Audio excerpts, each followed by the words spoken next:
Welcome to the Norfolk Conservation Commission, July 8th, 2020 meeting. We're having alternate public access via Zoom online video conferencing. This is allowed under the state orders with the COVID-19 restrictions. So the first person on the dock is 46 Noon Hill Avenue, request for determination. Yes. David, just a question, Mr. Chairman.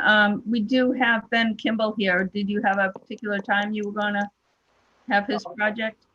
We'll fit him in at some point, but I'd like to get through some of the public hearings. Okay. Excuse me. Thank you. So it might be like 7:30 before we get to him, so he can take a break for now. That works.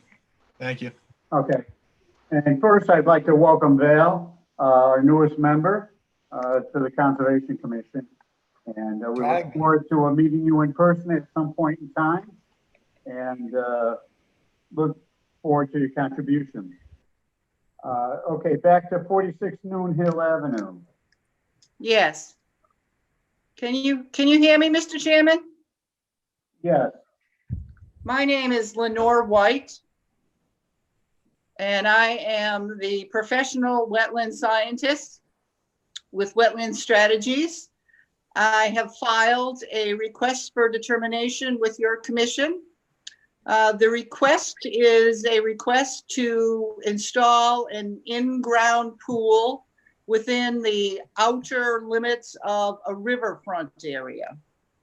The pool is to be located at the premises 46 Noon Hill Avenue. And I hope you have a plan in front of you that shows the proposed location of the pool. Can you see can everybody see the plan? No. I stopped sharing. I stopped sharing when, hold on just a moment, please.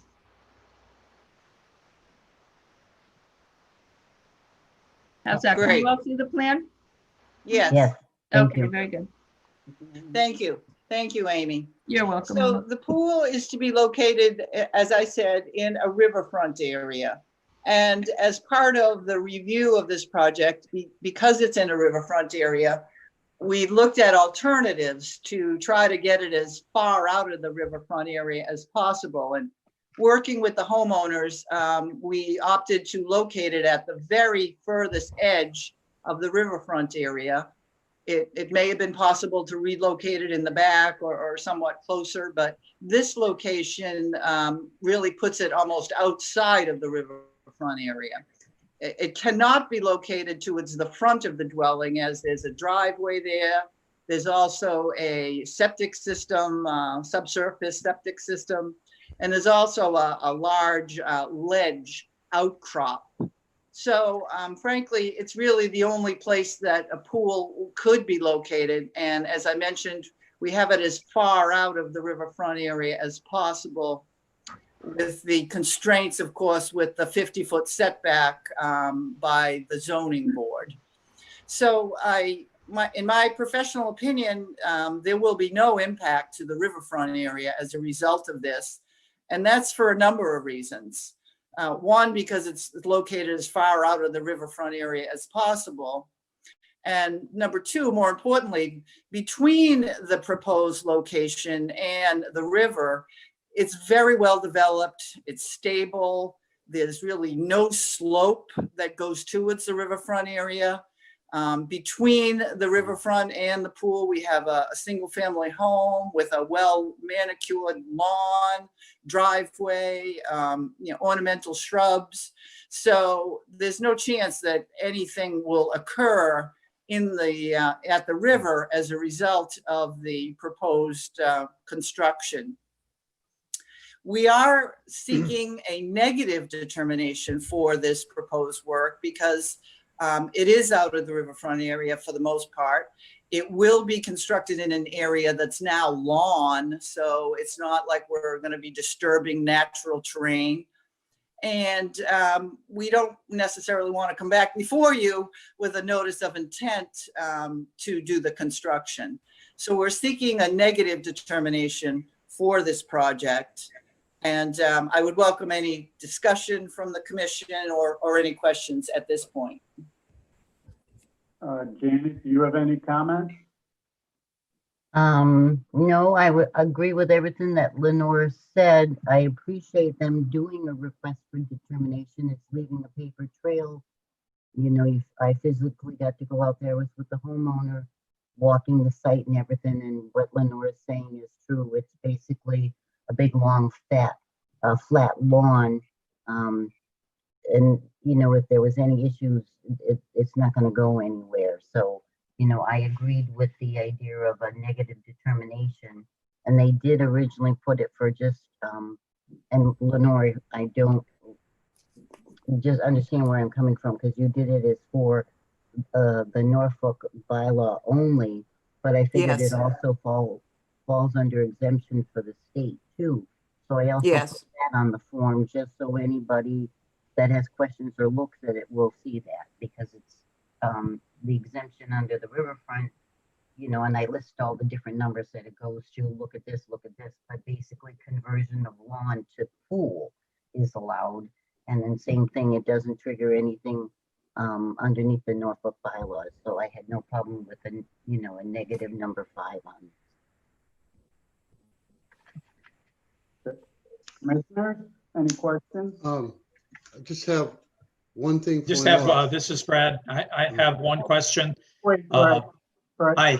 Yeah, What? just one question. You refer to this as a river. Is it the unnamed brook that's on the map that we're looking at? Is that what you're? Yes. Okay, it's not the Stop River. It's just the brook that ultimately feeds into that later.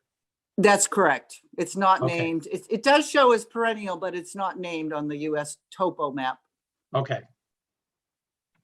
Yeah. And I had one question for Lenore. Do you need to worry about disturbing the ground and not having less permeable surface in this area? Or is that not an issue, or is that something we need to document? That it's not No, an I issue for the don't think board? it's an issue. I mean, it's lawn area now. I mean, it does get watered occasionally, of course. There won't be any watering necessarily with the pool, but I mean, it is certainly a change. Well, you know, I don't see it as a significant change really from, you know, a lawn area to a pool, which frankly is exactly why it's exempted under the state regulations, because they, you know, when this riverfront area came into the regulations, they didn't want to encumber conservation commissions with small minor projects. So the conversion of lawns to sheds, to pools, to other vegetation is specifically exempted. And it's because the impact is so insignificant.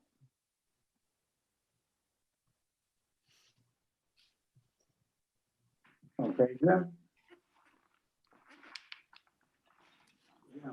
Does that answer your question? Okay, anybody else have a question? Okay, then, suggest that we first close the hearing on 46 Noon Hill Avenue. I move to close the hearing for 46 Noon Hill Avenue. Please identify yourself. Allie. Frere, sorry. Okay, thank you. Sorry, Amy. Second, Fred LaBerge, I'll second. okay, any other discussion about closing the public hearing? If not, all in favor, say aye. Aye. Aye. Oh, do we need to go in order? No, let David Shurry, aye. Allie Frere, aye. Jim Wilson, aye.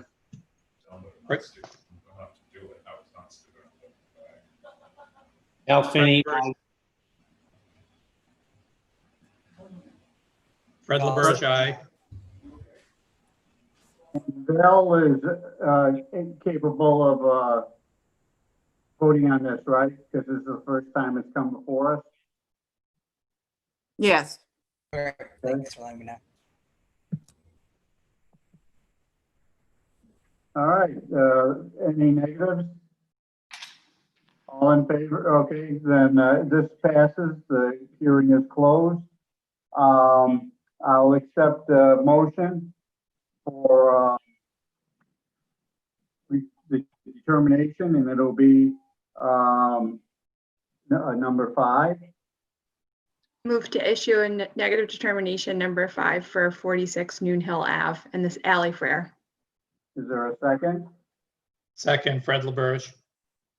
Any discussion out from the commissioners? David, could I just make a point to add with that? A negative number 6, which covers the town part of it, the local bylaw, so it would be a negative number 5 and a negative number 6. Oh, sorry about that, Janet. Do you No. want me to re-say it? Do I need to? Okay. Sorry. I move to issue a negative determination number 5 with exemption 10.586B Oh, and local number 6 for the town of Norfolk bylaw. Okay, is there a second? Fred LaBerge, second. Okay, any further discussion from the commissioners? Abutters or landowners? Hearing none, I will call a vote. David Turi, aye. Alexandra Fair, aye. Fred LaBerge, aye. Alan Finney, aye. Jim Wilson, aye. Any, okay, negative? Okay, this passes. Thank you, Lenore. Thank you, Mr. Commission. Thank you. You're welcome. Good night. Okay. good night, thank you. Thank you, Janet. Okay, Good night. Thank you, members. You're welcome. Okay, 14 Hampton Avenue. Who is online to discuss this? Yes, good evening. My name is Chris Gaborio from GLM Engineering, Hi, Chris. representing number 14 Hampton Road, Norfolk. Would it be possible for me to share my screen? I have a color print that might be a little bit easier for everybody to see. That would be good. Do you have a DPE number yet? Unfortunately, we do not have a number yet.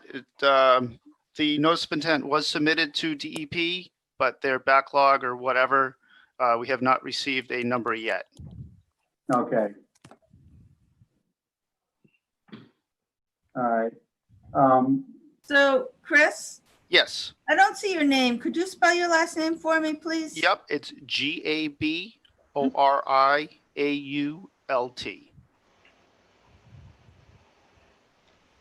Okay, and you're with who? GLM You're with Engineering. them. Okay. Okay, Sorry, and, my full name wouldn't fit in the box, so I had to shrink it down a little bit. well, I believe that. Okay, I'm going to stop sharing my screen and then hopefully you'll be able to share yours. Okay, thank you very much. Oh.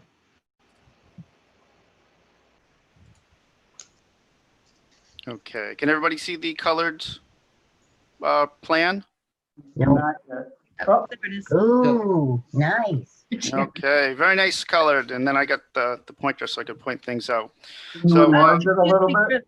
Excuse me, just one thing before you start. Could you please, if this is not something that you've emailed to me yet, would you please do so tomorrow or tonight? I believe Joyce Hastings emailed that to somebody on the board. I'm not sure who, this afternoon. Okay, So you should have that. If not, you could just reach out to us in the morning. We'll definitely get it back over to you guys. Not a problem. okay, great. Okay. Thank you. Okay, So as you can see, we have filed a notice of intent to construct a new single-family dwelling on an undeveloped lot on Hampton Road. The house will be served by a septic system and town water.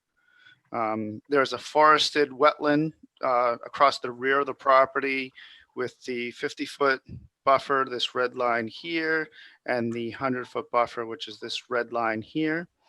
The only portion of the proposed project that's within the buffer zone is in this area right here. It's the rear portion of the rear yard. The plan shows the drip edge of the tree line right here. And there will be an erosion control barrier along the actual tree line, or just inside the tree line under the drip line. We've proposed the backyard between 40 and 50 feet behind the house. The erosion control barrier will be staked with straw wattles. This area in here, basically the area that we're going to be creating the lawn, is an existing open area with no vegetation in it. The area here with the house, the proposed house, most of the proposed driveway and the proposed septic system is all vegetated. So that's the only impact that we're going to have within the 100-foot buffer. At this point in time, I would like to just throw up one other quick photo. If I could do that.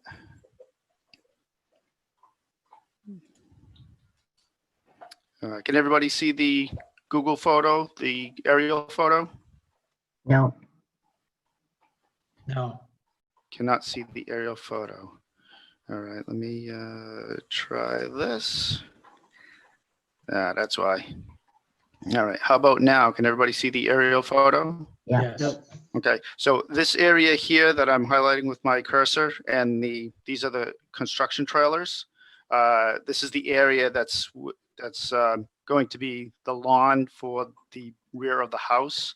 And as you can see, that's already cleared out. So no other trees are going to be being removed within that 100-foot buffer. Just going to be basically creating it as a lawn area. So I will go back to the plan now. So does anybody on the commission have any questions? Janet? I'll let you talk first. I just was wondering if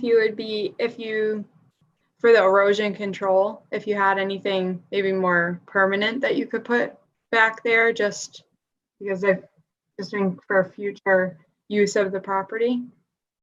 If you had anything more permanent that maybe you could put in place, like boulders or something along those lines. We don't have anything proposed, but I think we can add something like that. Or Yeah, I think we'd like permanent markers, like boulders. would you prefer, instead of boulders, wetland monuments? What do you think, Janet? Janet?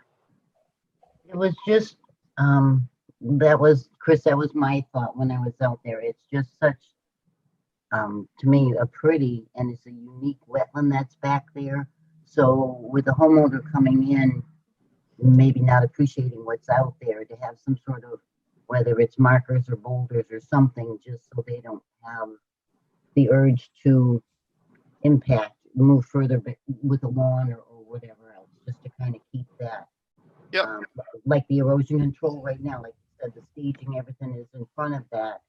Right now you got that tree, which is the beginning, to back to that wetland area. So if there was just something kind of permanent there, so hopefully to keep the homeowners up front where their house and their lawn and everything is, Okay, that sounds good. Would the commission be amenable to having wetland markers instead of boulders? Because I think the boulders might be a little bit of an eyesore in the backyard. Okay, I like boulders. Well, it might be a little tough to look out your back door and see a boulder, but I think the wetland markers would, do the same thing. They would delineate that line, and we could put those right on the erosion control barrier as shown on this plan. What kind of markers though are you? The concrete monuments, the 6x6 concrete monuments, we could leave them sticking up a little bit out of the ground so that they're visible. And, they won't get buried with debris or the lawn or anything like that. I don't know if the commission already has anything set up for plaques being on them or anything like that, but we could definitely, use the commission standards for those. yeah, we do like if there's a plaque just to tell people what the markers are identifying the wetlands. Okay, that sounds good. For erosion control, Janet had mentioned a 12-inch compost stock instead think of that was- hay bales. I think that was on the plan already, right?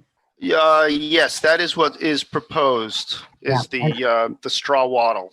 And that should be fine because it's fairly Oh. flat there. Okay, Yeah, it is an existing area. I think the only activity that would happen is probably a little bit of grading, maybe a little cover of loam and some grass seed.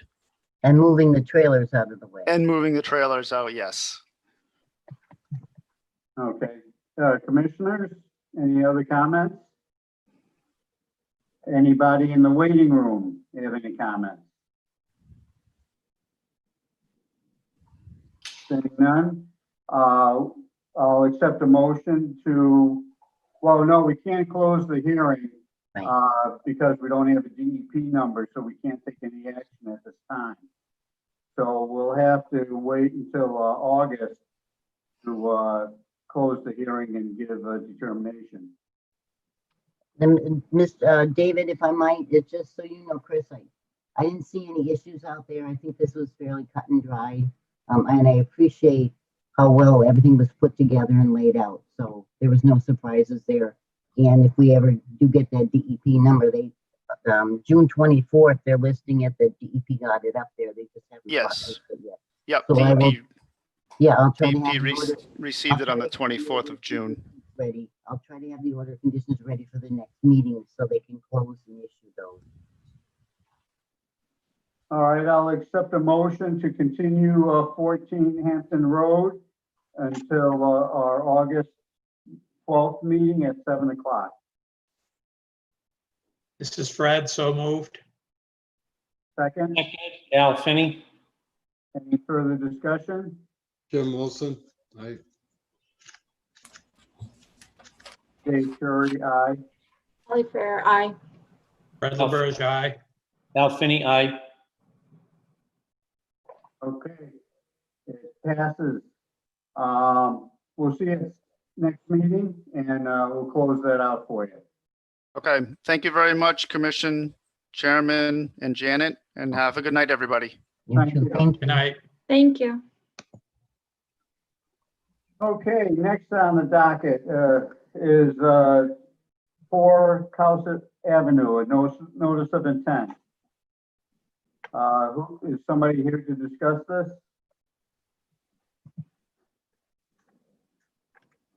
Yes, the homeowner, Paul Commendal. Okay.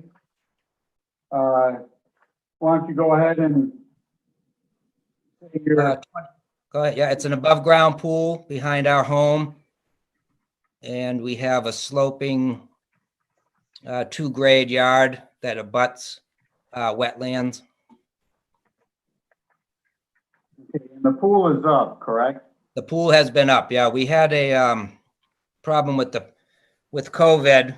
The installer gave me one date. We submitted all the permit information back in May, and he was here installing the pool before I had a chance to slow him down. There's a Okay. 40 to 60 day wait for installers, and there's 0 pools left on the market. So it's been a hectic time. Okay. We did bring in, we put the pool on, I had to dig into a little bit of my backyard hill and drag the soil back to level the ground. And we did bring in 16 yards of dirt to raise it up to level it. But we did no impact on the wetlands. No trees were cut.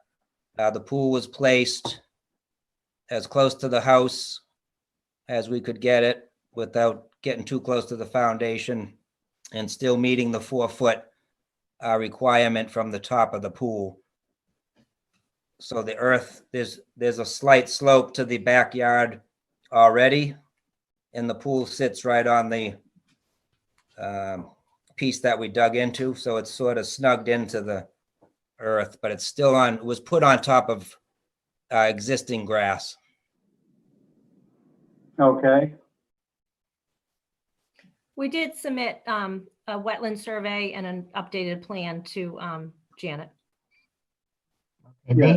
they haven't seen that yet. If you could send that to the office also, please. Should be, yeah, there it is right there. Yeah. We have a DEP number. I'm planning on planting plenty of low ground plants and shrubs.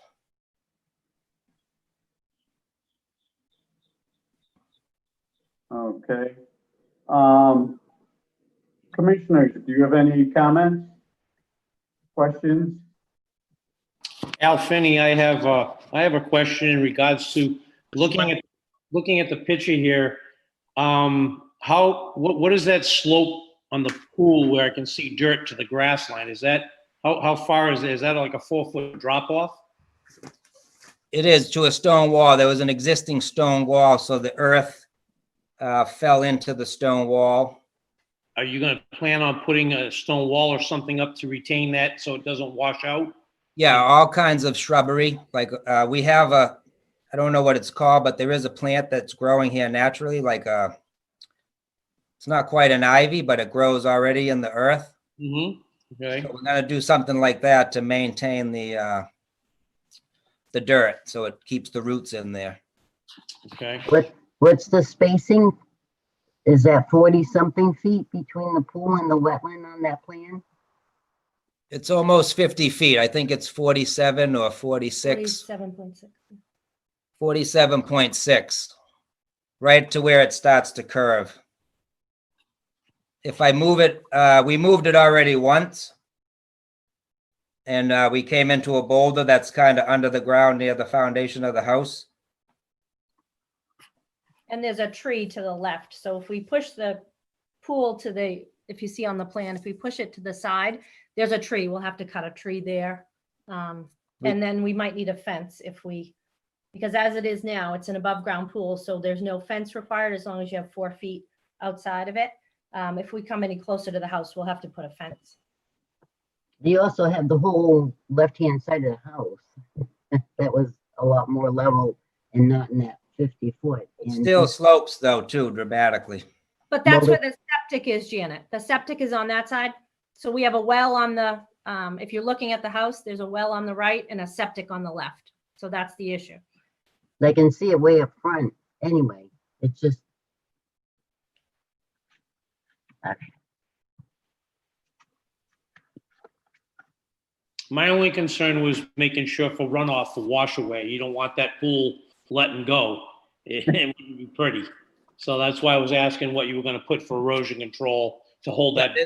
There's a stone wall that'll be raised up, and then I will plant certain ground cover so that it falls down and it, secures the earth there. It's only about 12 feet of dirt. Yep, okay. You don't have the erosion control out there though, right? No, we're gonna put in the silt sock. But then also if you're talking about putting up a stone wall, because you're. Well, there is Janet, there is an existing stone wall there that when the dirt was filled, it flowed down to the stone wall. So the stone wall is already acting as an erosion control. Is the stone wall doesn't show up on this plan though, right? I thought it said stone. In the very first one, no, it doesn't. There is an existing stone wall there though. Roughly where? From the shed over, Janet. It goes from the shed across and down. Well, could you show that on the plan though? If you're talking about bringing up filled for the existing stone wall, where's that stone wall? It's not showing. I can have the Dennis put it in there. Because if you're talking about bringing that up with the fill, at least it'll show it here so people have a better visual of what's going on. And Yes. also, I don't remember seeing that stone wall when I was out there. It's because It's there. the dirt is right at the top of the stone. The dirt filled in. The stuff that's like about 2 feet from the back of the pool. Yes, yeah, absolutely. Yep. So That's all right now it's retained by the stones, and then I was gonna put plantings on the upper part. Whatever suggestions you have in terms of erosion control, in terms of plantings, we're happy to do too. So correct me if I'm wrong, on the stone wall that's existing there, it's covered with the the fill that you put in on the top, are you planning on increasing that stone wall up anymore, or are you gonna leave it where it's at? Yeah, oh, absolutely, yes. I'm gonna bring it up and then I'll put my plantings down so it On the top. retains the soil. Okay, so Okay. you're gonna add to the stone wall that's existing, we just can't see it in the pictures because the dirt is covering it. Yeah, I wish I had the, oh, you have photos? I wish I had a photo of I it. have some photos I think Janet took that I'm. Yeah, it goes from the shed. So the stone wall starts at the shed. If Well, you no, can that's, see the, that's a different stone wall. We have one stone wall that runs all the way into the wetlands. Yes, And then there's a stone wall that's right behind the pool. that's what I'm looking at, behind the pool. There's a stump, the stones start at the stump Okay, and run behind the pool. all right, okay. This is Fred. I have one question. The pool itself has been installed, you said, but has it been filled with water? Do you have the pump going and everything at this point before the erosion controls are in?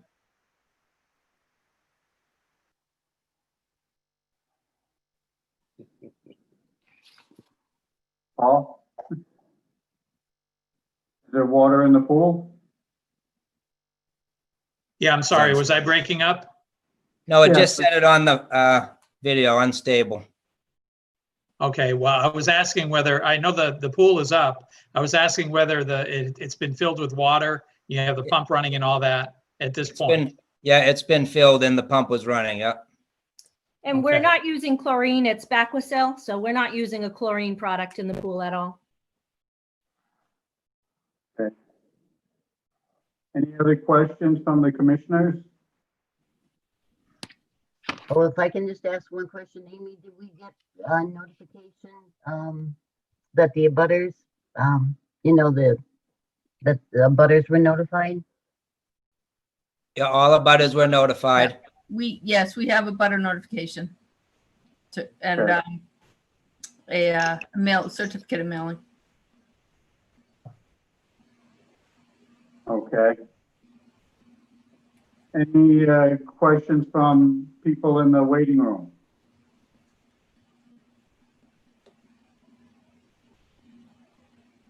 No, Oh, okay. So Janet, let me just refresh. We have everything we need No, if we can have a revised plan, with the stone wall. and yeah, and also to send them to the office, please. It's tough because we work at home, we're working at the office. These guys are visual, they don't come to the office, so the office is normally the central hub where stuff goes out from. So if we could have a plan showing the erosion controls, which are not put in, the stone wall, or whatever changes would be, and I think, is this the wetland flags that Russ Waldron did? sorry, I didn't hear that, Janet. What? Is that the flagging put on, the flagging? Yeah, the flags are there, yeah. That Russ Waldron just did? Yeah, I emailed that Janet Monday night. So I emailed that to you and Amy Monday night. Okay, well, if you can get that, say in the next couple of weeks over to the office so people have time to get it and send it out and everything and look at it. Oh, sure, yeah.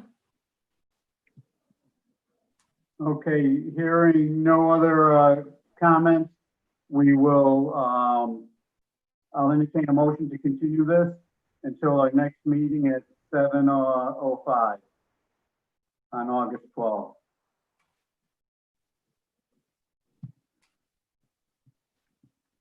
Alan Finney, I'll make a motion to continue number 240-0631 4 Quistit Ave till our next meeting on August 12th.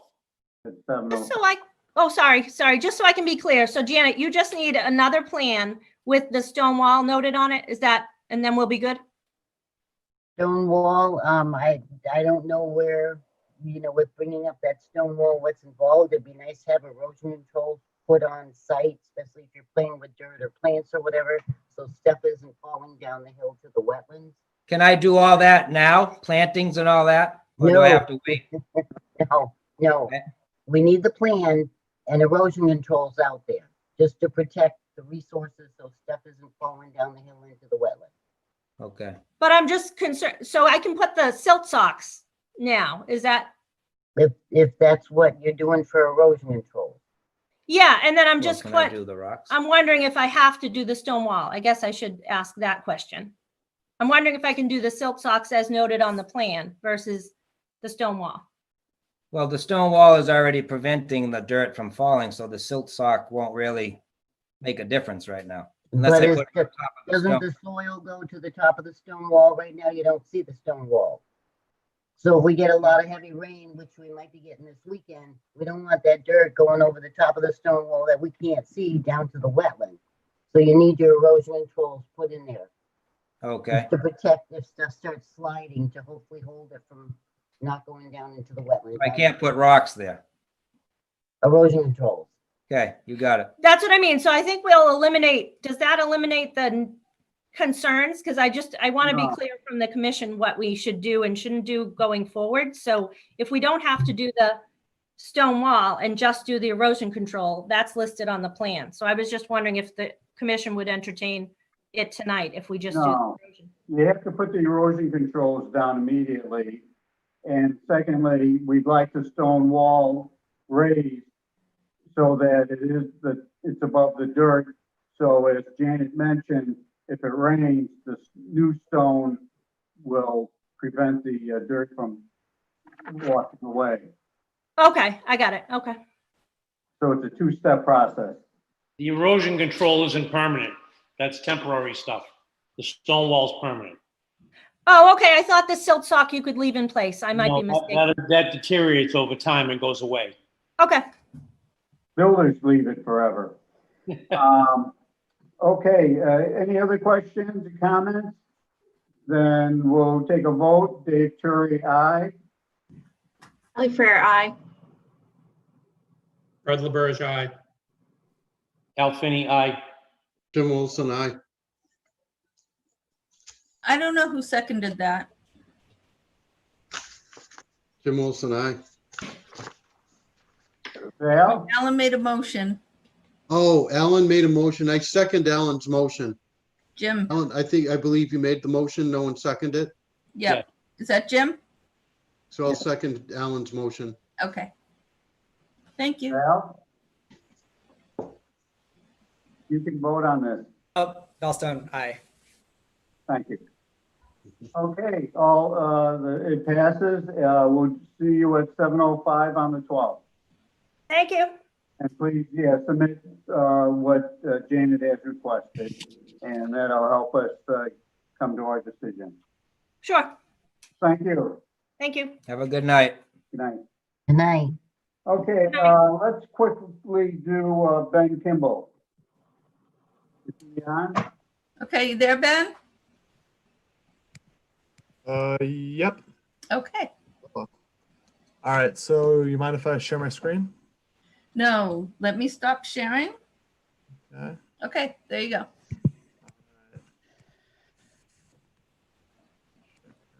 Okay, I'm sharing my screen. So here is my proposal right here. Let me know if you guys have any questions at any part. This is pretty much the big thing right here, project description.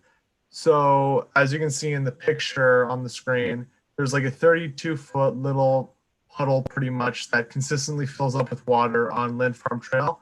And so my project would be constructing a 32-foot bridge in two 16-foot parts that would cover that divot, cover that puddle, and make it easier to hike and more accessible. So that's the brief description. I'm planning on starting ASAP July 8th. Putting the trail markers up is also a part of my project. All the funding is going to come from me, my fundraisers I do. You guys don't have to pay a dime for on that side of things.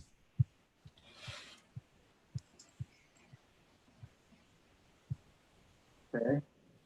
And then here are the rough project phases. Just construct them, transport them, install them, pretty much. And here are the logistics, safety, and yeah, that's about it. Okay. Pretty straightforward. Yep. No, it's a nice proposal, nice action that's required out there. It'll benefit the users of Lynn Farm. Yeah. David, trail. can I just ask how wide that's gonna be? Yeah, sure. So the idea right now, as far as materials, is I'm gonna take 4 of the 2-inch by 6-inch by 16 foot planks, and those are kind of going to be the base of the trail. And the width is going to be around 24 inches, so 2 feet. And how wide is that puddle that you've seen? How wide is the puddle? Yeah.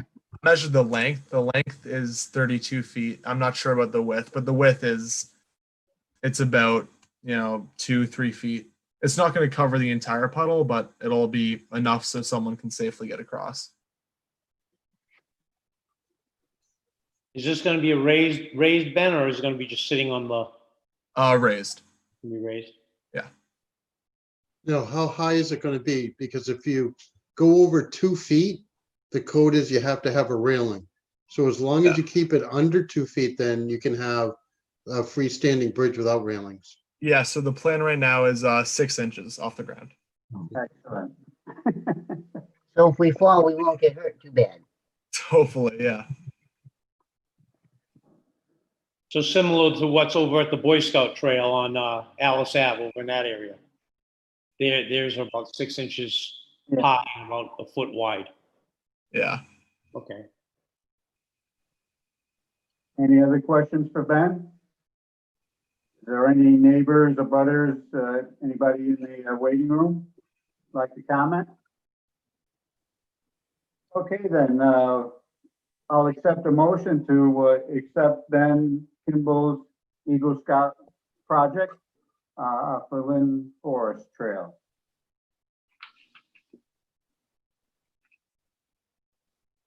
I'll make a motion. Al Finney has said. Is there a second? Really fair, second. Any further discussion? Discussion from the audience? Then we'll take a vote. Dave Turi, aye. Allie Fair, aye. Jim Wilson, aye. Ed LaBerge, aye. Al Finney, aye. Dale? Dalstone, aye. Okay. So it passes. Good luck. Let us know when it's complete.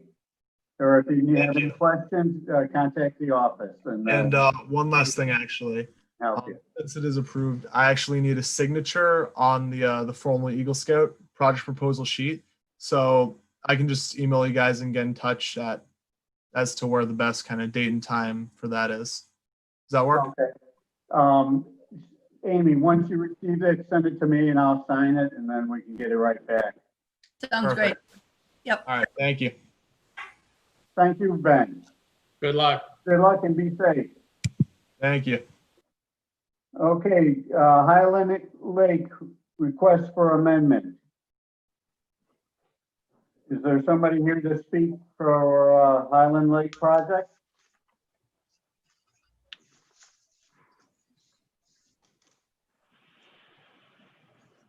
No? Okay. Janet, why don't you, since you talked to DEP, why don't you talk about the background of how we can amend this because it is minor and no impact? Right, I had talked with DEP, her name's at the office, so forgive me, but one of them up at the central office, because we have 2 amendments and we haven't had one in years. So when I ran through for the Highland Lake, she had no problems with that being an amendment to the original order of conditions because it's minor. They're still working in the same area. They're still in the same pond. Instead of originally for new members, before I call it a paddle boat, they have like a paddle boat scooping up the plants and loading them onto dry land, and they were hauled away. But they couldn't get into the cove areas, so they want to come back with a chemical, I don't know, a John boat or rowboat or some sort of, I'm not a boater either, but just to get into the cove areas that they missed before to apply the chemical to help control the water chestnut. So DEP didn't have a problem with this being amended order conditions. It doesn't change the date or anything of their original order conditions. Now it's per se the form, and on the top we have to write amended, make little notes, you know, voted to amend date. So it's just kind of technical tweaking of their original paperwork. It doesn't extend, you know, expiration date or anything else. So it's just so there's a paper trail for what's going on.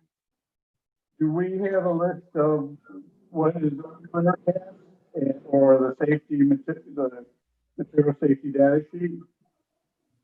I'm sorry, you were breaking up, David? You have the material safety data sheet? No,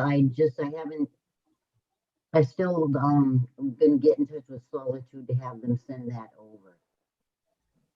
But that's the only thing. I mean, everything still stays in place. It's still, even DEP said, normally you just take all the numbers from the original order conditions and just drop it down to the numbers only. Like here, I think it said 1 through 11 is still valid.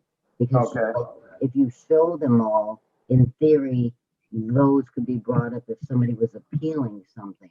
So just referencing the numbers kind of closes that section. They're still valid. You know, those aren't shown here. They're in the original paperwork. So the only thing, and I usually, anytime they're doing chemicals, ask for those MSDS sheets so we have them in the file in case they're needed.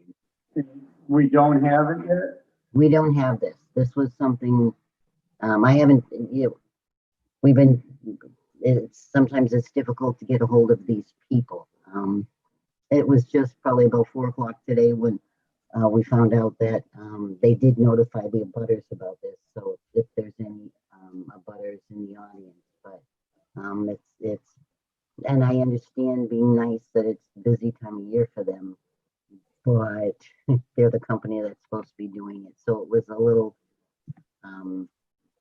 touch and go and trying to get information. So I'm going to tomorrow, I will email them.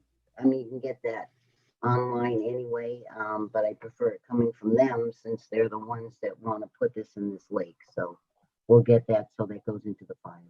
Okay, if we vote to amend this, I would put the stipulation on they can't start until we have that. Okay. Commissioners, comments, questions for Janet? Yeah, it's Fred. Apart from the procedural issues, what about the chemicals that are being used as part of this treatment? I'm assuming that since the DEP is also approving this, that they're common use and that they've been tested, but I mean, it just says chemical treatment. Could be anything. They have on the back sheet of the amendment that Janet put out, that it is a clear cast that is going to be used, and that's the same that has been used on other bodies of water in town. And was it Mirror Oh, Lake? it is. Okay, I'm sorry. I may have missed that.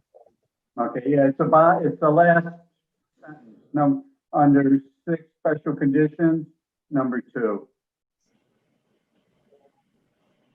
But yeah, I do want, Okay, I'm I looking think for it. having a material safety data sheet just validates what they are using. And Okay. it's on file in case anything happens otherwise. Okay, I just want to make sure we're all comfortable with, as long as you guys know what it is and you know how it works. It shows. It's a good one for water chestnuts, I believe. That's what we've been told, and it leaves some of the other vegetation alone. Yeah, the company Any that other questions? the company that's doing it is that's primarily their business. And when they actually gave the original proposal for cutting the water chestnuts out, they talked about the chemicals that they would use in further steps. Unfortunately, they eradicated what they could when they initially went out, which I guess they probably wouldn't know how deep different areas of the pond were until they actually went out and started doing it. They realized the others weren't accessible to boat, and this is the next best way. And and to prevent, because they spread 20% per year. Yeah, Once you do the initial harvest, then they're supposed to do the chemical treatment every year. Unfortunately, they should have come to us when they did the original proposal that they were going to do this over the next like 3 to 5 years, so they wouldn't have to come back every year. okay. I was just thinking back to when Stony Brook came before us, talking about using mechanical harvesting, so they wouldn't have to use chemicals, so, but I mean, I understand that the problem is a persistent one and that this stuff comes back and Yeah. and then when you use mechanical harvesting, it releases the spores and it sometimes makes the problem worse over the long term. And I know it has to be dealt with. Just, I think about chemicals in general, and 20 years from now, somebody says, oh boy, that stuff they were using back then, Mhm. they didn't know it was killing people, Yeah. So, Don't worry, Alan will take care of it out of the water supply for us. That still might happen anyway, Fred. you filter that out. Okay, Alan. The MSDS sheet they ought to have on file anyway. They use this stuff all the time, so they should have it. Should be no Okay. easy for Janet to get that. Okay, just my ignorance, sorry. Nope. No, none at No all. ignorance there. Who are you dealing with, Janet? I mean, is it a landowner or is it Solitude directly? I'm sorry, what, David? Who are you dealing with, Solitude or the landowner or the association? The pond is owned by, or the lake is owned by the town. Barbara Bartholomew has been the one basically pulling the wagon on this thing. Solitude, it's frustrating sometimes trying to get a hold of them, getting somebody to respond. Even for Barbara, she's been frustrated with it. So it's been tough, but everybody's just trying to get this taken care of. Well, this is the time to get the stuff taken care of, Okay, Is that a nice way to put it? sure. Okay. Any other questions or comments from the commissioners? Anybody in the waiting room audience with comments? Okay, then I'll entertain a motion to close the hearing for Highland Lake. Allie Fair, I move to close the hearing for Highland Lake. Is there a second? I'll second.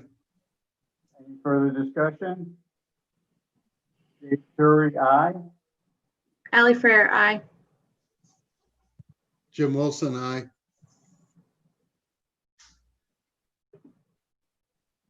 Fred LaBerge, aye. Al Finney, aye. Fellstone, aye. Okay, it passes.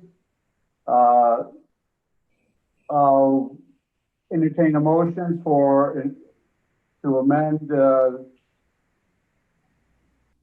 Highland Lake WPA Form 5. Do we have a number for that, Janet? Yeah, 240-0614. Okay. Make sure that's on the motion, Amy. And then, Yep. So I'll entertain that motion. Alan Finney, I make a motion to amend number 240-0614 for Highland Lake, the OOC amendment. Is there a second? Allie Fair, second. Any further discussion? Okay, we'll take a vote. Dave Turi, aye. Allie Fair, aye. Jim Wilson, aye.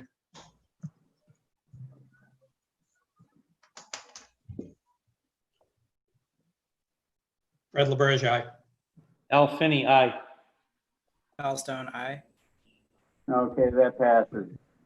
So whoever you talk to, Janet, good luck and tell them that they can, it's been approved, but they can't start until we have the MSDS. Will do. in hand in the office. Very good. Moving on, we'll go to 102 Cleveland Street. Again, another request for amendment. Is there somebody here to discuss this Well, amendment? I'm here, Mr. Chairman, John Glosser, but apparently you're not going to be seeing me. Oh, okay. Doesn't look like. But Amy put the plan on the screen. I can see it. I'm guessing you can see it. Yeah, so that's plan 2. Which one do you want? You've got 1, 2, and 3. No, this is the one. You've got the right one. This is great. So, Can you blow it up, Amy? it's really the area around the house that where the change is. I don't know if Amy's hearing us. I'm sorry, what did you say, John? Well, I think the chairman wanted to have you zoom in a little bit on the area right around the house, because that's the part that's changed. Oh, okay, sorry about that, David.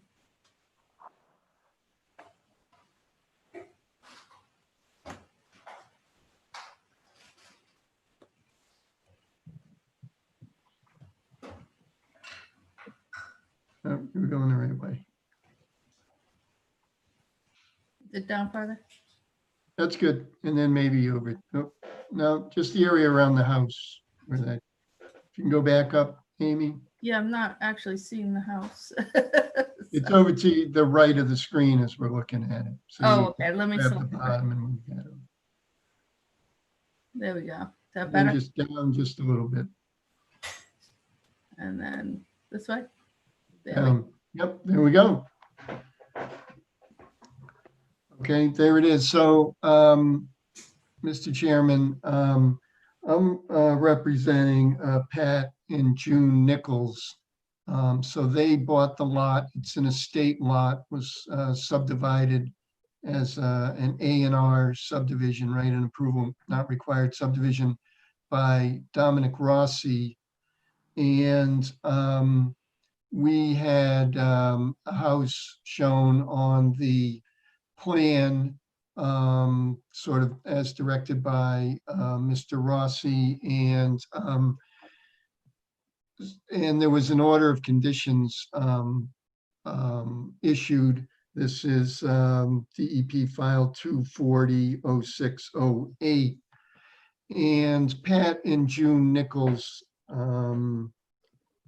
earlier this year or late last year purchased the property, and I met with them before they purchased it to go over the location of a potential house. They have a specific house that they would like to build. They want to have this as wooded, I think, as possible, to be out in the sort of in the woods as much as possible. But their house, because of its design, requires to do the least amount of excavation and alteration to the ground, requires the house to be moved slightly towards the wetlands. But we're still, the original house was shown as 127 feet from the wetland. This house is 114 feet from the wetland. The reason we're moving it slightly in that direction is to take advantage of that slope. So you can see the contour lines, and the closer the contour lines to each other, the steeper the slope. So the reason, or the design of the house is such that the kitchen, living room, dining room, etc., study, library, whatever. I don't have the footprint of the house, but I know that those rooms are actually on what we would normally consider the second floor of the house. And the second floor of the house is going to walk out onto the ground surface at the rear of the house. So where you saw that pool or that square that's in the back. The bedrooms and master bedroom and bathroom are on, and garage are on what we would normally consider the first floor of the house. So we sort of took advantage of the slope, and it's a little bit harder to see here, but if you went out in the field, you would see that this is sort of on the side of a fairly good hill, not towards the wetlands, but sort of perpendicular to the wetlands. But the other thing that we had to do to make this work is because the garage floor essentially is at the first level or the lower level, is we have to come in on the left side of the house versus the right side of the house. So that's really the biggest change to the plan that was approved. So you can see the garage and what we would normally say is a garage under, but in this case, it's really a garage that's at the lower level elevation, and an area to turn in and out of the garage. There'd be some grading to the left of the garage, to the left of the driveway, that you can see those finished 202, 200, 198, 196 contours, just to sort of make this work. And then what I did for some mitigation is I added a 2 by 2 by 2 by the length across the whole back of the driveway infiltration trench, which is pretty much a standard procedure for grabbing any contaminants that might run off of that driveway and getting them into the ground. It's not a huge area there. It's 24 by 30. So there would be plenty of volume in that trench to sort of catch the first flush before the rest of the storm, if there was more runoff, would just simply overtop that and run down towards the wetlands. So that is happening at about 90 feet from the wetlands. So it's not like we're in that close proximity to the wetlands. And that's really the biggest change here, is that we've moved the house slightly towards the wetlands, and then we've flopped the driveway, a garage entrance, onto the other side of the house. Everything else remains the same. The septic system hasn't changed. The septic tank location did change slightly, just to take advantage of the sort of the grading that's associated with the house now. But the rest of the driveway is the same. I think actually Pat and June want to move the driveway a little bit as it's coming up from Cleveland Street, a little bit farther away from the abutting lot and away from the wetlands, but that's sort of minimal. But I would just bring that up. And then one thing I see that happened is when we redrafted this plan, is the draftsman shut off. So on an AutoCAD drawing, we can shut off things and turn on things, but apparently he shut off. There's 5 no disturb plaques that were on the approved, previously approved plan along the 50-foot buffer. So we'll turn those back on and put them on so that Pat and June know that they'd be responsible to put those no disturb plaques along the edge of the 50-foot buffer. But from talking with Pat and June, they really are going to be taking down a minimum of trees, disturbing a minimum of area, because it's a long way up from Cleveland Street. This is an estate lot, and the house is sort of, fairly remote from Cleveland Street. We do need the turnaround for safety purposes, and that was shown. That's nothing new, but other than that, I think you'll find that the site, the alteration to the site is minimal to the best of our ability, and they may even have a smaller footprint when it's all done. So the other thing I wanted to go through, oh, my battery's running low, but is that I went through and, did all of the requirements. I did get a letter from the wetland consultant can you hang on one second? I'm gonna plug this computer in.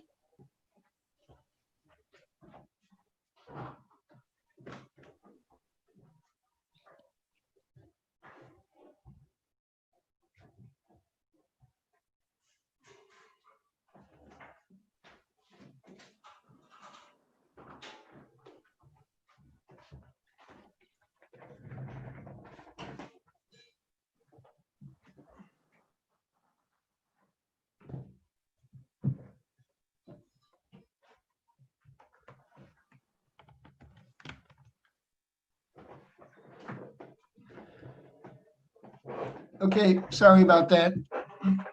Okay.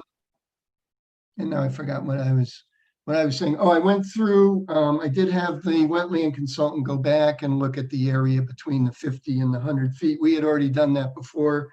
She came with the same conclusion about the different requirements. We notified the abutters via certificate of mailing and gave the proof to your administrative assistant. We paid the fee, and there was a legal ad placed in the newspaper for this. So I think we met all of our requirements administratively. And so with that, I guess I can answer any questions that the commission might have. Okay, Janet? What comments, questions? You keep fading on me. When I was talking with DEP, I had brought up both amendments, the other one that we had for treating the lake, and this one, she was saying that no, if there's increase in the buffer zone, they should be doing a notice of intent. And just so the commission knows, we have a handbook now, maybe it's been updated, we don't have the updated, but in here it said, and I keep losing my place. Hang on 1 second.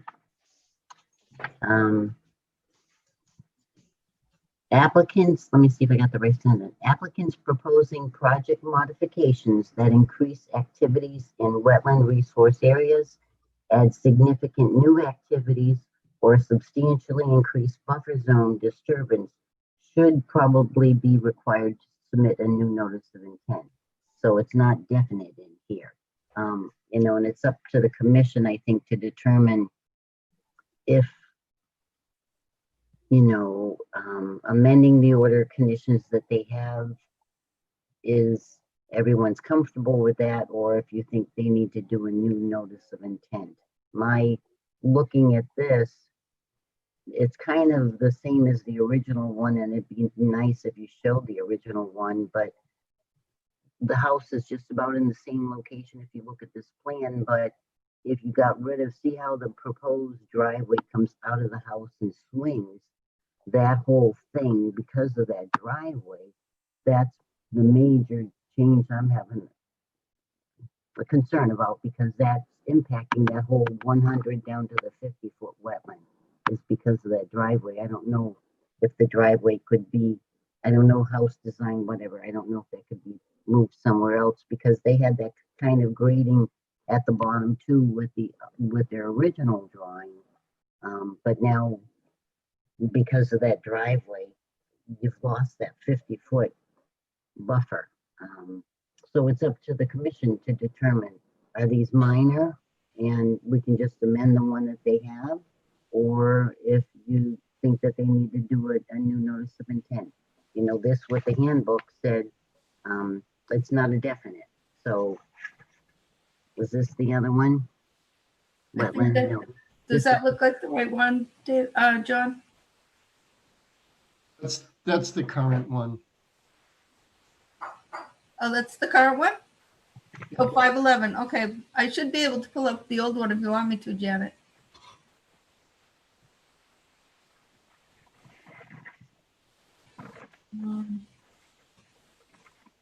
I could hold mine up in front of the monitor. Do you want to tell me the date on it? I can tell you. The date or the date it was stamped in? No, the date of the plan. January 24th, 2019. Yeah, we got 129, okay. What do you want, page 1 maybe? This one? I only have one page here. There's a Yeah. page 1 and a page 2. That's different. Yeah, that's with the driveway on the right, so. Driveway's on the other side of the house. Yeah, Yeah, that's the plan. Yeah, okay, I'm sorry. That's the plan that you have. sorry about that. That's the current approved plan, because when you issued the order of conditions, you issued it on what we called the overall plan. So it shows all 4 lots, and then there were plans that were at 20 scale that showed it with more detail, but it doesn't matter. It's the same plan. So that's Why the did they- plan, and you can see the differences on the left side, as I said, of the house right there. There you go. Yeah. Right, that now we have, grading extending to about maybe 75 feet or so. I mean, we went with a 3-to-1 slope. If you want us to put a wall or a steeper slope, I would tell you, you probably don't want a steeper slope, but to keep it a little bit farther away. But there, for the most part, we were just inside the 100-foot a little bit. And now we're at about 70 feet or so. I think it's in my, Why did what's the premise of switching the side of the garage? because Driveway. the other house, the garage was at the same level as the first, as the first floor of the house. This garage is actually at the level, if you think of the house a little differently, of the basement floor. So if we come around the other side, we're going to be doing a lot of excavating on that side to make that work. So it works better on the left side. Is there a reason, John, they didn't go straight into the garage rather than go around to the? Well, so I'm working on a plan that was provided by the applicant and the applicant's architect. And so this house that, has kind of been their dream, because I looked at another lot that I did in Norfolk with them, is to sort of have this type of house where the bedrooms and master bedroom and all are on essentially what we would consider the basement floor, the lower level, and then the kitchen, dining room, living room are on the second floor. So it's kind of like a very low profile house that fits into a hill. It has, they have a special or a specific design that they would like to live in. So actually on this house, what's right above the garage is the deck, and then you step right off of that, which normally would be a roof, but now it's a deck, onto the backyard. So it just fits in this location the best without having to really sort of tear up more of the land than we'd like to show. So. Okay.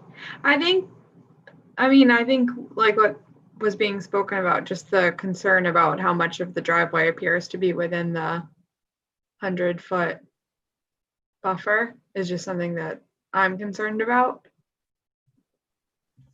Well, How big is that parking area?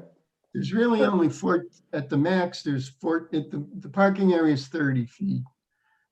There's really only 14 feet of pavement at the maximum location here that's in the buffer. But then in terms of even just constructing that, we also have to worry about any protections that are going to be in place while that's being put in. And then that will go even further into the buffer zone in terms of during construction. Right, so we put a filter mitt. So that's bigger than a compost sock, right? Groundscapes in Rentham. So we're showing a filter mitt along that side. So that's a large compost sock that's constructed in place. It's not, they don't buy it at Home Depot and bring it up here and put it in place. It's actually, they bring the burlap and then they, the burlap sort of sausage, and then they blow the compost in at the site. So it's very robust. It's very good at stopping any migration of any loose material during runoff events, rainstorm events. Okay.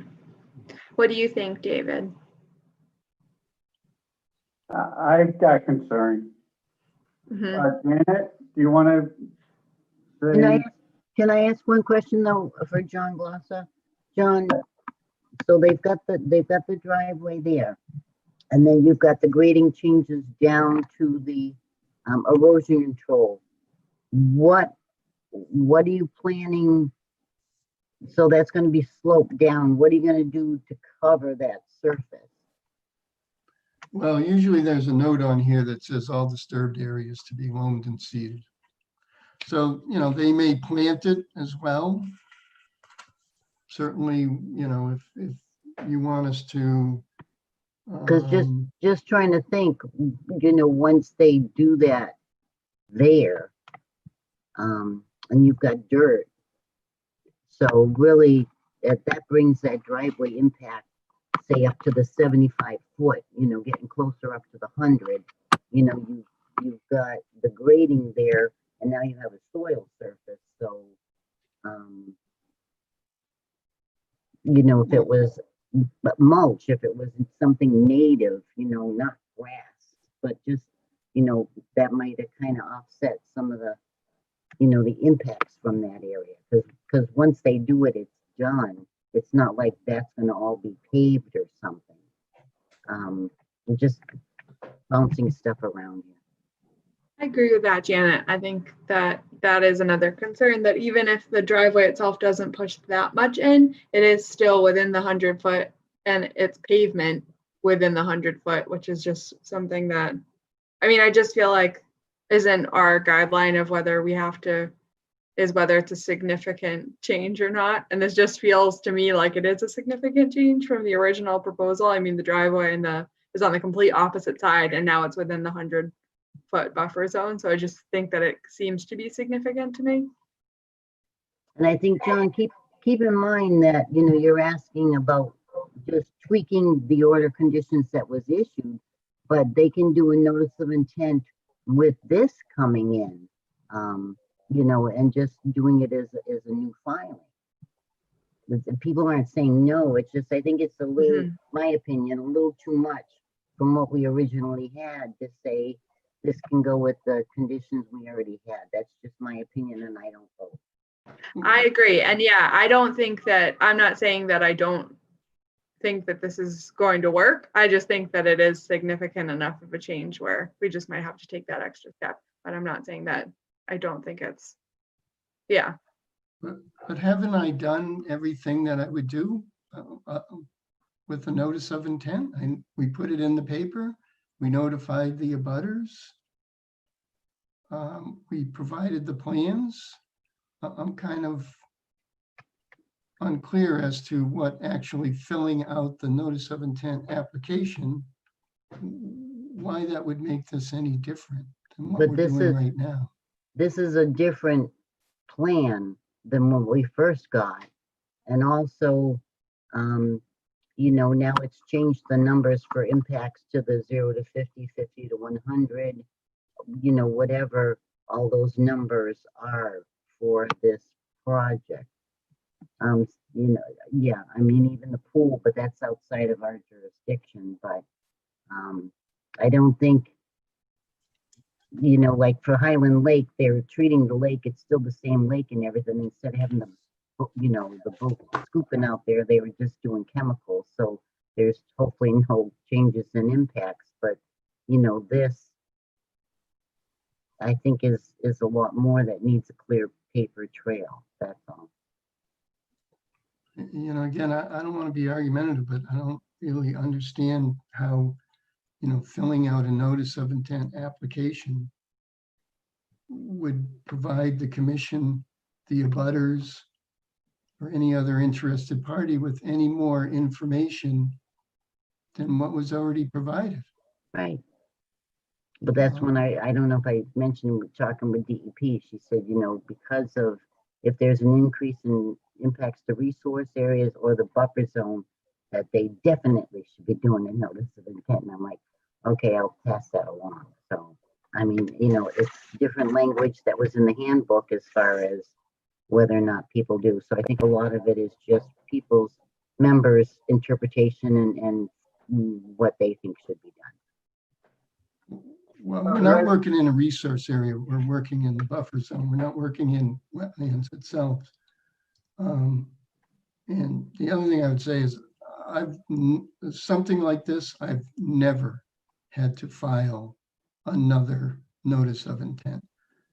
Usually it's the commission either looks at it and says it's minor, and without a public hearing, without notification of abutters, and without putting it in the newspaper, they simply say it's minor in nature and go ahead and, you know, we'll accept the plan, the revised plan as the record plan. But here, we had that step, and you asked me to notify the abutters, put it in the paper, and provide a, you know, have a public hearing, which is what we're doing. So again, I'm a little unclear as to why we'd take that third step. It doesn't seem to me that it would provide any more information to the commission, the abutters, or any other interested parties.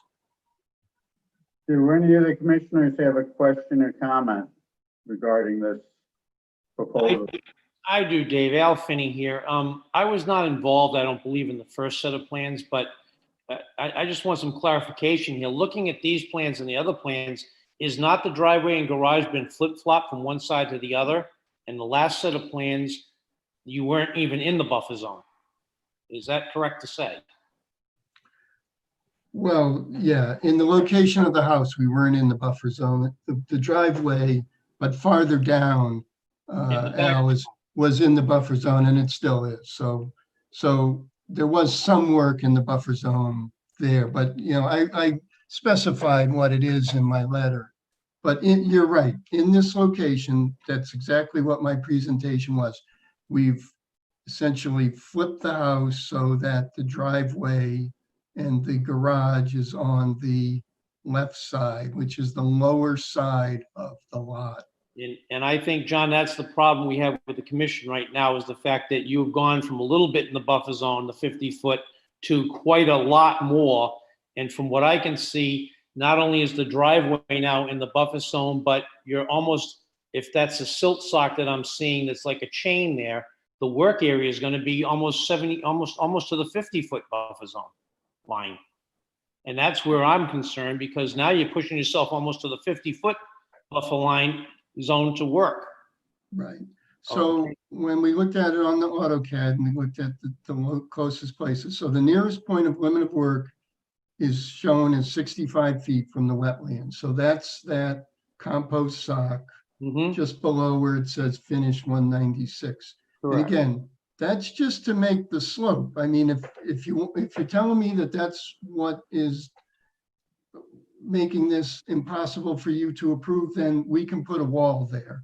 So where it says finish 102, we'll show it as a wall then, and there won't, and then the work will be, you know, whatever. I'd have to scale it, but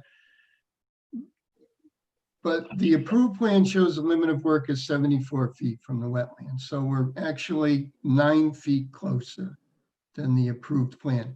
Not in this location, in another location, in the driveway, as it comes up and gets up over it's sort of up over a hill till you get to this area back here. So, you know, the commission's already approved the plan with the work 74 feet from the wetland, and now we're 9 feet closer. But the footprint for the driveway is a lot larger than the driveway itself. So I think that's all of our concern, is the total impact. Mhm. Anybody else on the commission have something to say? Yeah, it's Fred. I would just echo mainly what Alan said, but also what Ally said. That looking at this drawing, my main concern is that the driveway itself is taking up more than half, or is in more than half of that 100-foot wetland buffer. And the prior proposal, because the garage was on the other, or the driveway was on the other side entirely, it seems like a significant change to me, not a modification of the original plan, just moving the garage from one side to the other. But I understand what you're saying, John, that you're going to have the sock there, and there are protections in place, and nonetheless, you're still that driveway is moving well into the wetland buffer, more than I've seen in other proposals. It's 14 feet into the wetlands, 14 feet into the buffer. I think like what David was saying though, is it's not just the number of feet in, it's also like the whole surface area of the driveway that's now in just seems much larger to me. And it goes in that much, but it's also kind of a lot of foot surface area seems to be in that zone too. So it's not just how many feet in it is, it's also like up and down as well. We've added a lot of impermeable driveway in the front of the house, a giant like cul-de-sac almost, and then a lot along the side to a very steep slope. And there's, so you've got water, a lot of water in that area. The whole driveway area is now sloping towards the wetlands. Before, in the 100-foot buffer on the left-hand side of the house, we had pervious grass material plantings. So that would have aided in some of the mitigation from the surface water off all this hard packed driveway. Well, water flows downhill. So on both of these scenarios, the one that you approved and this one, the water from the driveway ends up in the wetlands. Can't make it go anywhere. I can't make it go up the hill. So that's where it goes. So the amount of, Well, that may be true, but it would have been going through grass and other natural surfaces that under the new plan would now be asphalt. maybe 450 square feet or so. And that's why I added the infiltration trench on the low side of the driveway. I think putting a wall up may be a way of helping to mitigate some of that erosion. Any other comments, questions from the commissioners? I agree. I agree with you, Mr. Chair, on the wall. I'd feel more comfortable with the wall, and that would also eliminate people, the new owners, from doing anything down in that area.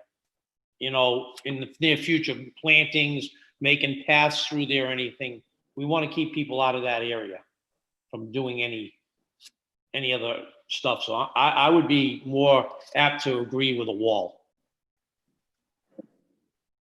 Well, I can certainly change the 3-to-1 slope to a wall so that essentially the limit of work is just the back of where that infiltration trench is, and then it would just sort of follow along the edge of the driveway until we get to where that 202 contour comes out. I mean, that's well outside the buffer, but you know what I mean, kind of where the driveway tees off. You can make it that a wall the whole way along, which would, so then you'd be 90 feet or so at that location to the wetlands. I don't think that's an issue. We just, Okay. kind of a natural way we do it. We just, show slopes and stuff when instead of walls, so. Okay, But if that would make it palatable to the commission, and, you know, we could also, you know, in any of those other areas, you know, show some native plantings, some native trees to be replanted. I don't see that as an issue at all. okay, John. Again, any commissioners, any other comments? Questions? Anybody in the audience, waiting room? Have any comments regarding this issue? Okay, hearing none, I will entertain a motion regarding 102 Cleveland Street. And it can either be to amend the current OOC or to require a notice of intent. So we have two options.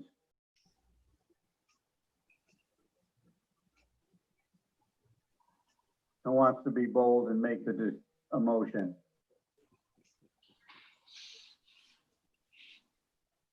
You have a preference, David?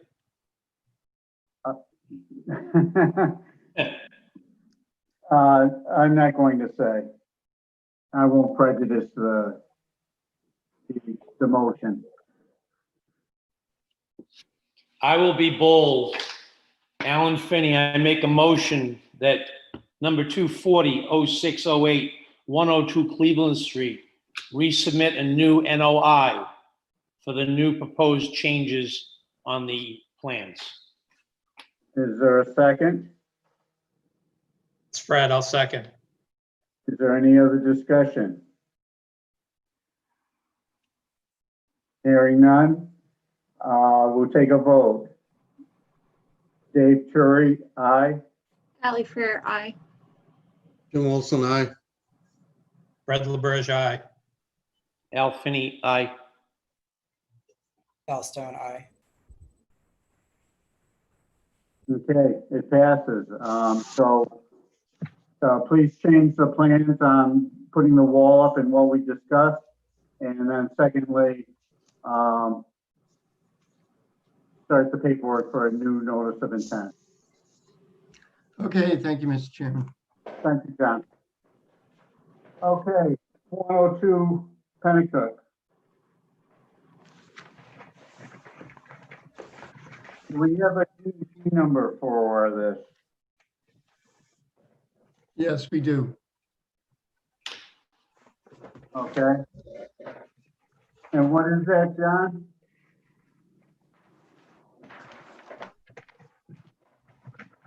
-240. 0633. Repeat that?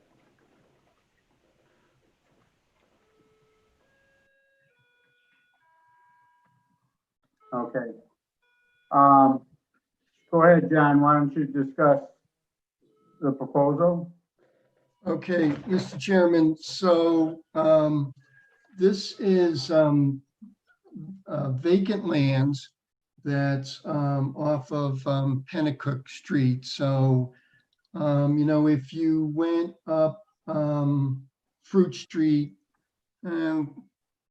not quite to the Medfield line there, and you take a left on, this is saying Wampanoag, but I think it's Chickatawbit, is it? And you go all the way down the end and you take a right, and that's Pennacook Street. There's a few houses sort of at the beginning there of Pennacook Street on the left side, and then there's a stretch of vacant lands. And we've been over the past 3 or 4 or 5 years doing perk tests out at this location. It's sort of a difficult piece of land as far as the soils go, because down below the soils are loamy sand, which, you know, normally we would assume a loamy sand's going to perk around 10 minutes an inch or so. But the problem is, as you can see, we have wetlands at the rear of this property. They were flagged by PAR, P-A-R-E, from, I think they're from Lincoln, Rhode Island, and from Foxborough.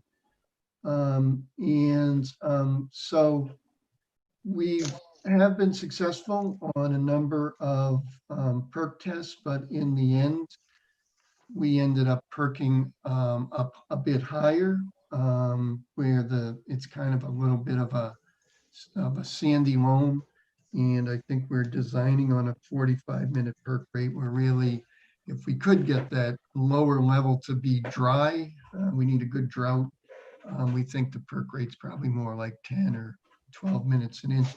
So the proposal is to take Assessor's Lot 79 and a portion of Assessor's Lot 78, all owned by the applicant, and construct a single-family house. It would be a 4-bedroom single-family house. The Board of Health now has revised their regulations, so we're not designing for a garbage disposal, which allows us to make the leach bed quite a bit smaller. This house would be served by water, town water, and obviously on-site sewer. So when you're looking at this plan, the house and garage are on the left side. We have a temporary construction easement where our construction entrance where eventually the driveway would go. And then coming out of the side of the house, we have a sewer pipe, septic tank, and then the leach field, which it takes up predominantly most of the area on the lot. Our limit of work is 50 feet back from the wetlands. The house is set back 55 feet from the street where 50 feet is required, and 25 feet from the lot line on the left side where 25 feet are required. So I believe this lot meets all the requirements of the Town of Norfolk Board of Health Regulations and Title V, and therefore we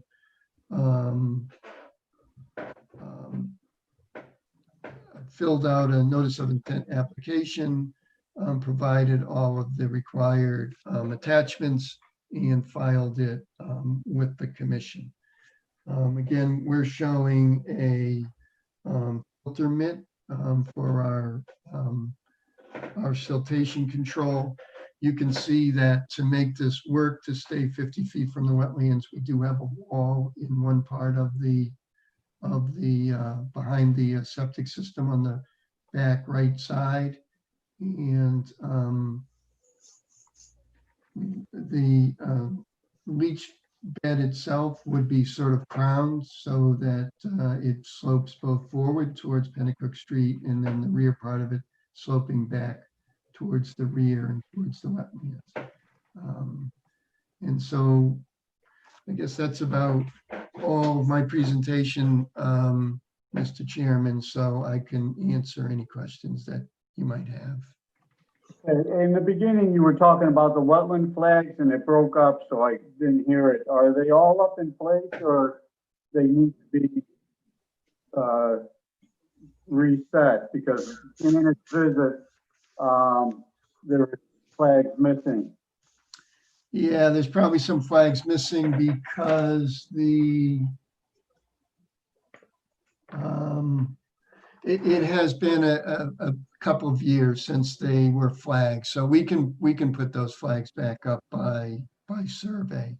In fact, I'm sorry, I thought about that and then it kind of flew out of my mind. So yeah, we should have gone out to check to make sure that they were still there. The last time I was out there, they were still there, but it's been a little bit. Time has gone by since I've been there last. So Okay. Comments, Janet? Questions? Yes, unfortunately, yes. And John, forgive me, but I am Janet and I I try to be very thorough. So a couple of things. In your cover letter, you're talking about the wetland consists of bordering vegetated wetland, which borders on an intermittent stream that is well off this site. But then up on the plan, on the top of the plan, there's a note. These wetlands are most likely isolated wetlands, jurisdictional under the town bylaw only, as a connection to a water body has not been confirmed. So you got two different things going on there. I also just, it's a sidebar, but I didn't appreciate the second page of the letter where it almost sounds like a veiled kind of threat that if this doesn't fly, they're going to put up, I don't know, some sort of 4 more housing units that'll bypass local bylaws or whatever. That's not a concern here right now. I also was a little discouraged that this plan is dated December 21st, 2016, has been revised 3 times. When I went out there, I only found a couple of flags. The site is difficult anyway because of all of, it's like little bombs went off all over the whole lot.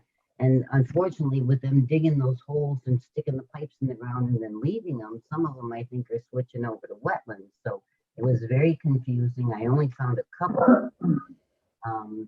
I would personally, to me, I think the best way, oh, and even too, because this says Peer Corporation, Foxborough, Mass, but there's no field data sheets for when they did delineation.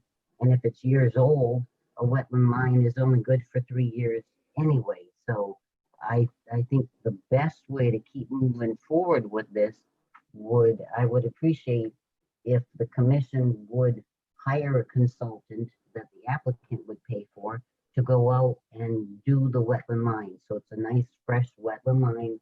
Everybody knows where the wetland is. I got a little nervous out here. I couldn't find flags on the right-hand side where the wetland's supposedly coming in, which is real close to the septic, the 50 foot. So just to start hopefully fresh with this thing, where exactly is that wetland line? Is it bordering vegetated wetlands? So to me, it's hard to discuss anything because we're supposed to start with resources and what do you want to do next to them or in the buffer zone or whatever. So right now, we don't have that information isn't here. Okay, commissioners, questions, comments? I agree with Janet on getting it redone and reflagged. I think that's a must. A bold statement. Sorry. That's okay. Anybody else? Is there anybody in the audience listening in that would like to discuss this? I would. It's Wendy Robeson, 2 Montauk Ave. I just have a quick question. I want to make sure that the sewer line is in compliance with regulation D5C4, where you cannot have a sewer line put in where there's a wetland. I just want to make sure that that's okay. I don't want to, and also I just want to make sure where the wetlands are and what the plan is. I guess maybe when we know where the new wetland lines are, that we'll be able to tell us. Yes, I think that would work. We'll have all the information so we can validate that everything is proper and that the Board of Health understands and approves it also. And also there is an engineer's report that we can see too. From the wetland flagging? Well, regarding D5, letter B, regarding the increase in the flood level during the event of a 100-year flood, to make sure that's okay. Okay.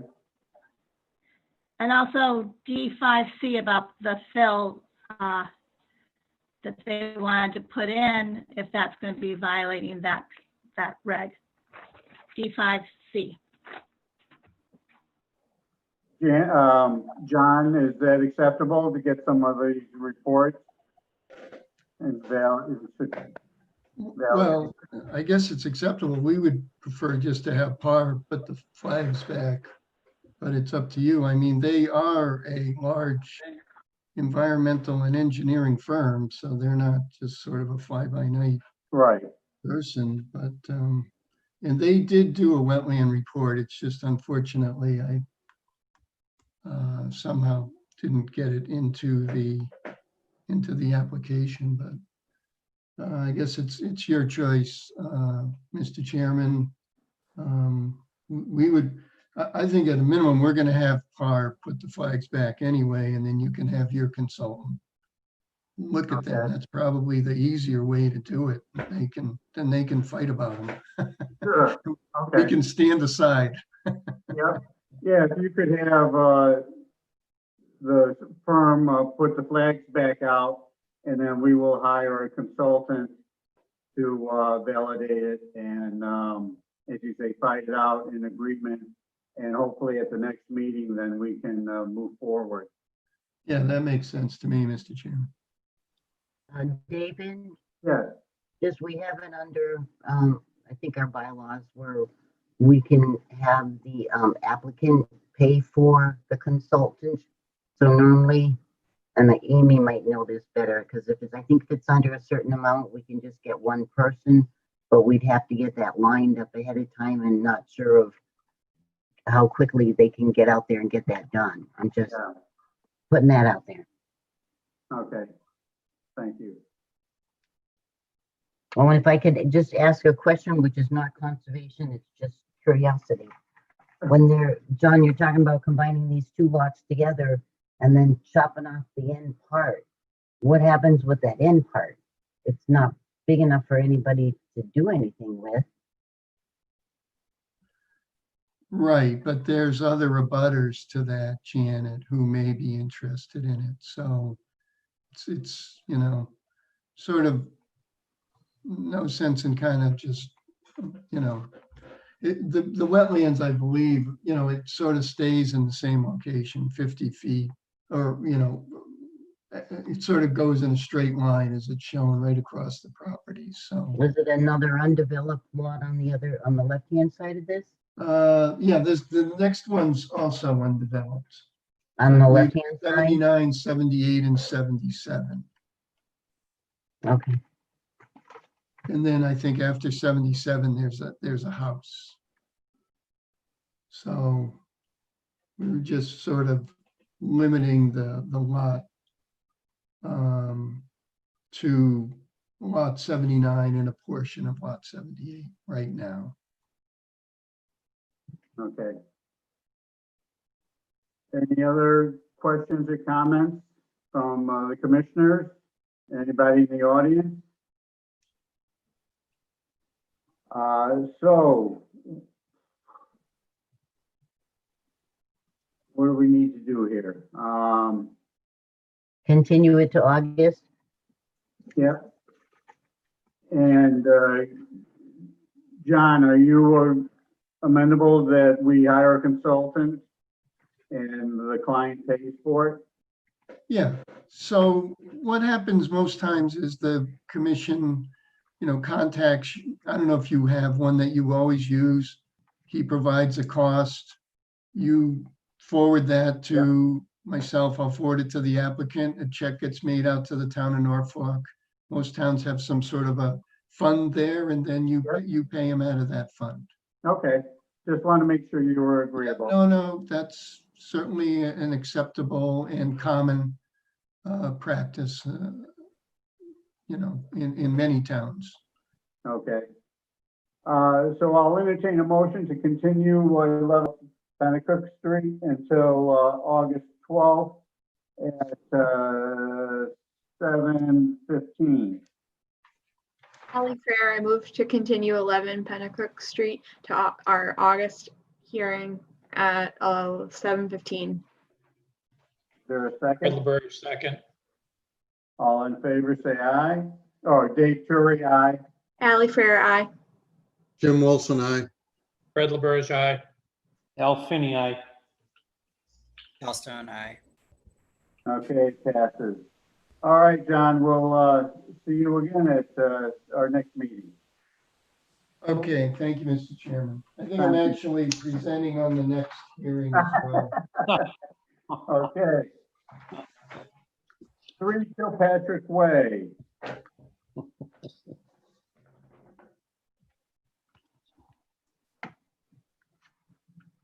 Go ahead.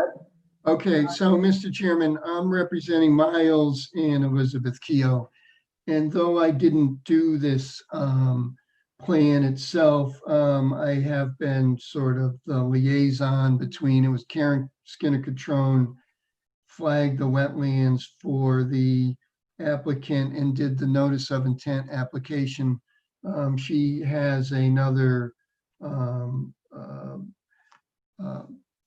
job that she, or another appointment that she's involved with at this moment, so she couldn't present, but I am familiar with the project.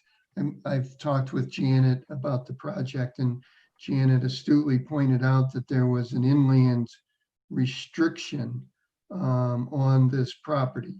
And I have talked to Mr. Keough about this, Miles Keough, and to Janet, obviously, and to Karen.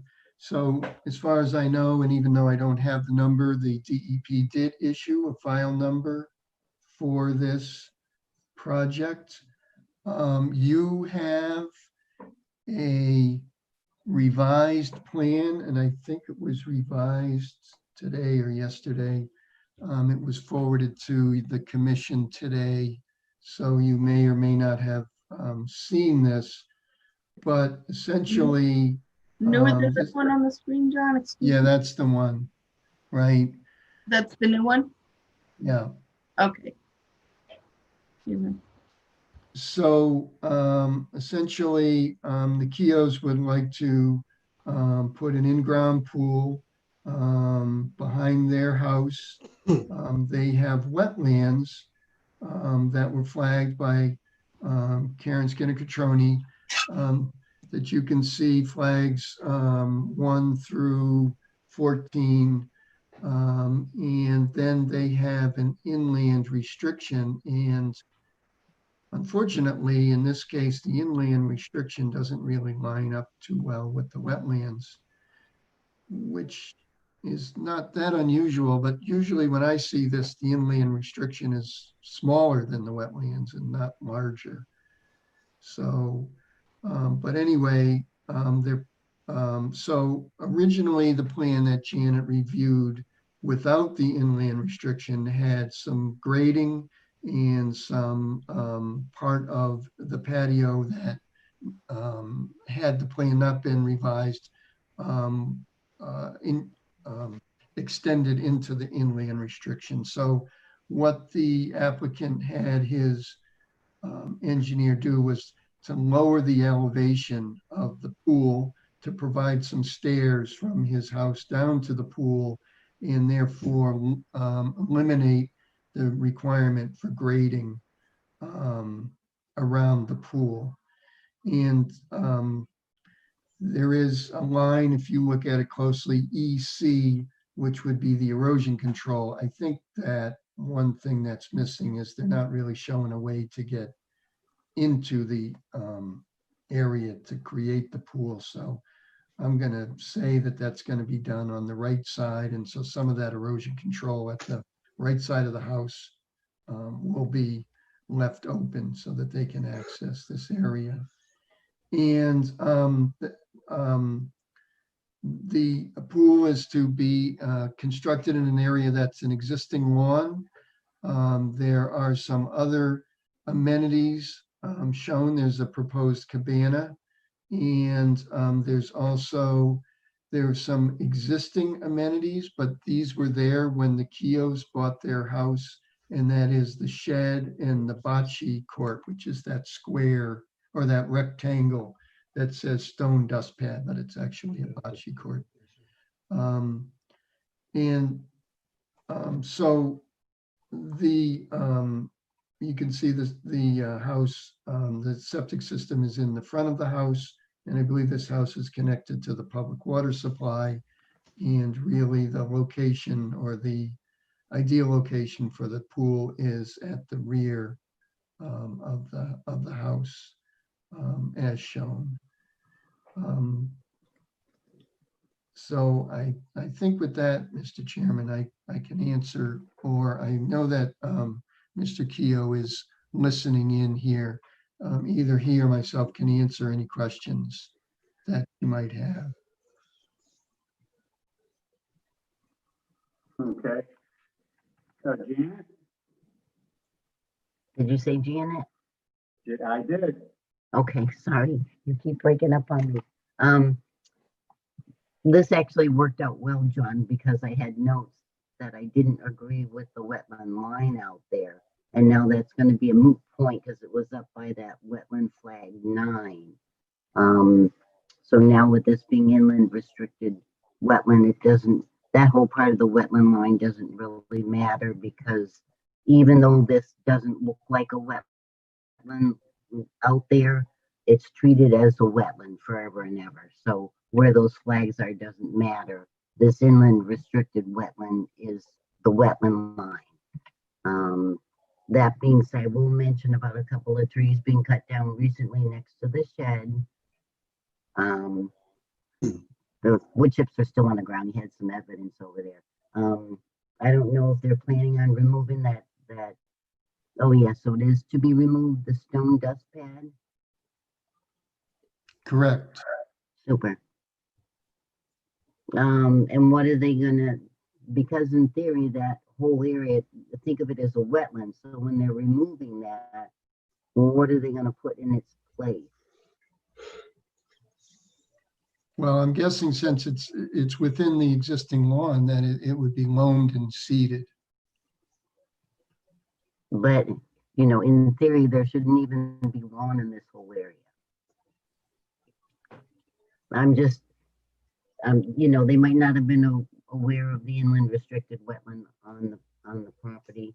Obviously, the people before didn't seem to know. So as long as, I think, if it's blending in with what, you know, you're not going to make them rip everything up for something they didn't know. If it's blending into what else that they have. Maybe can they just, somewhere can somebody just kind of sketch in where that, the existing lawn is?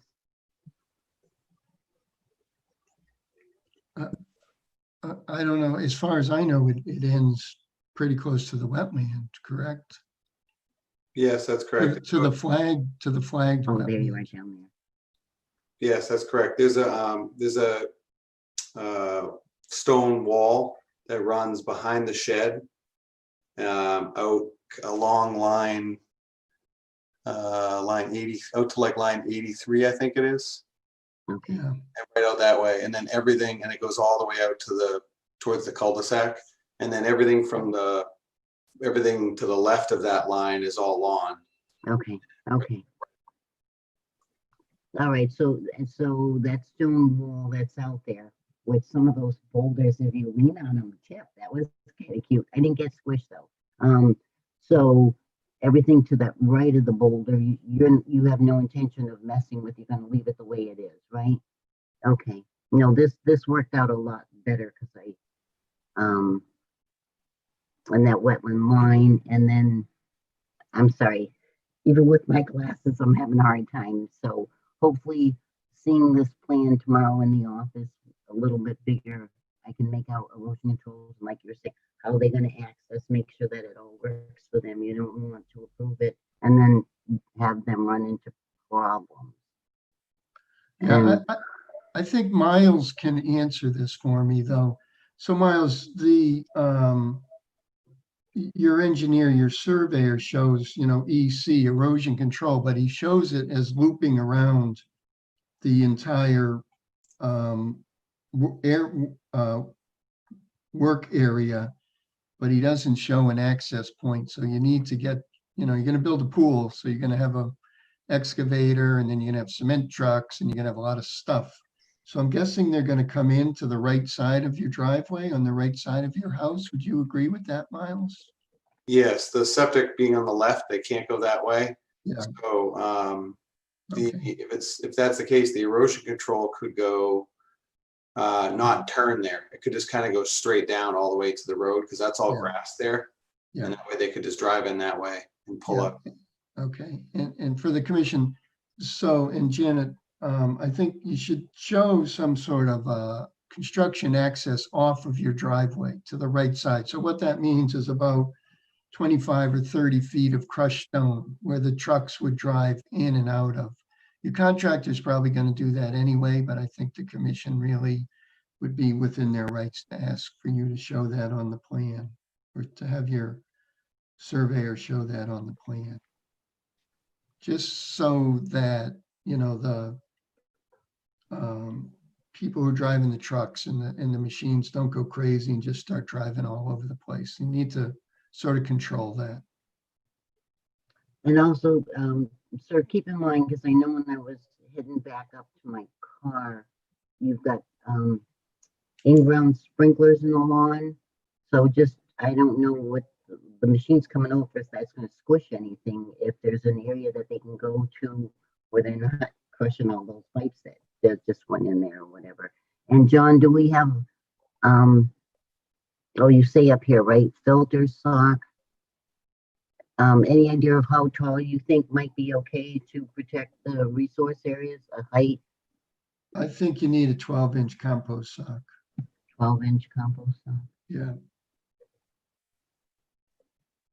Okay. So Right. hopefully You can see from the grades. I mean, it's not flat out there. So you want the big compost sock. and that's an in-ground pool, I'm assuming. So they're going to be scooping the dirt and then what, have trucks take it right off the site?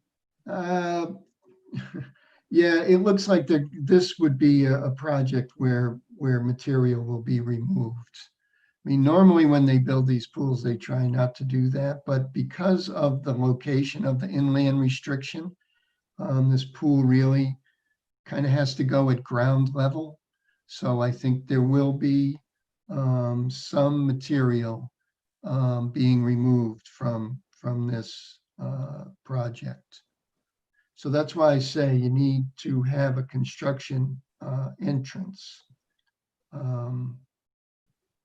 And if the contractor decides that Glossa doesn't know what he's talking about and he wants to come down the left side, I think it's just a matter of, well, it would be two things, talking to the DPW about access, not from your driveway, but also letting Janet know if we're going to revise the manner in which they're going to get to the back of the house. We actually already talked to them about doing the crushed stone off the driveway to the back. Okay. That's Okay, on the right side, so. Yep. Okay, so, but that should be shown on the plan. That's standard procedure that we show a construction entrance and that, you know, it's constructed and maintained during the construction because they can drag a lot of mud out of here without something like that. Is that plan, could you get that revised plan to the office in like next couple of weeks so we can review that? And super. Yeah. Well, in the next couple days. I mean, would it be possible to, you know, close the hearing with some of these changes or no? John, I always ask the commission if no one's going to blow up on this. I think we already have a number. To keep it open is like if something needs to be tweaked or whatever. If you keep it open, if you need more information or a piece of paper, it's still open that can be done. Usually we like to try to keep them open so the next one I get the order conditions ready. So the next one is like any issues, yes, no, okay, close, here's the paperwork, go away kind of thing, you know? So no surprises. Any surprises would have already come unless one of the members has something, but you know, I was out there.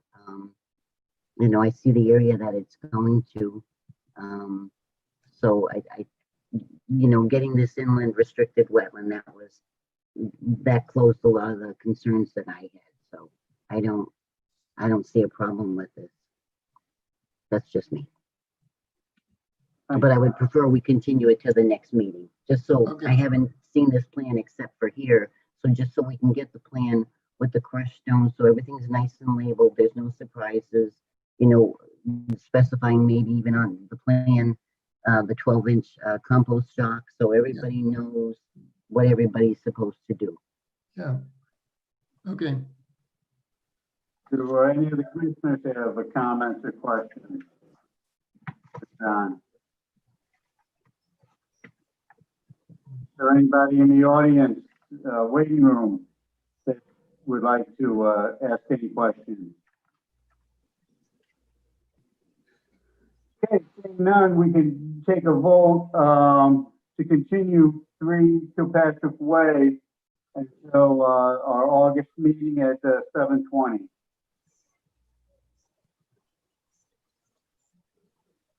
Ally I Fair, move to I con- moved to, oh, sorry.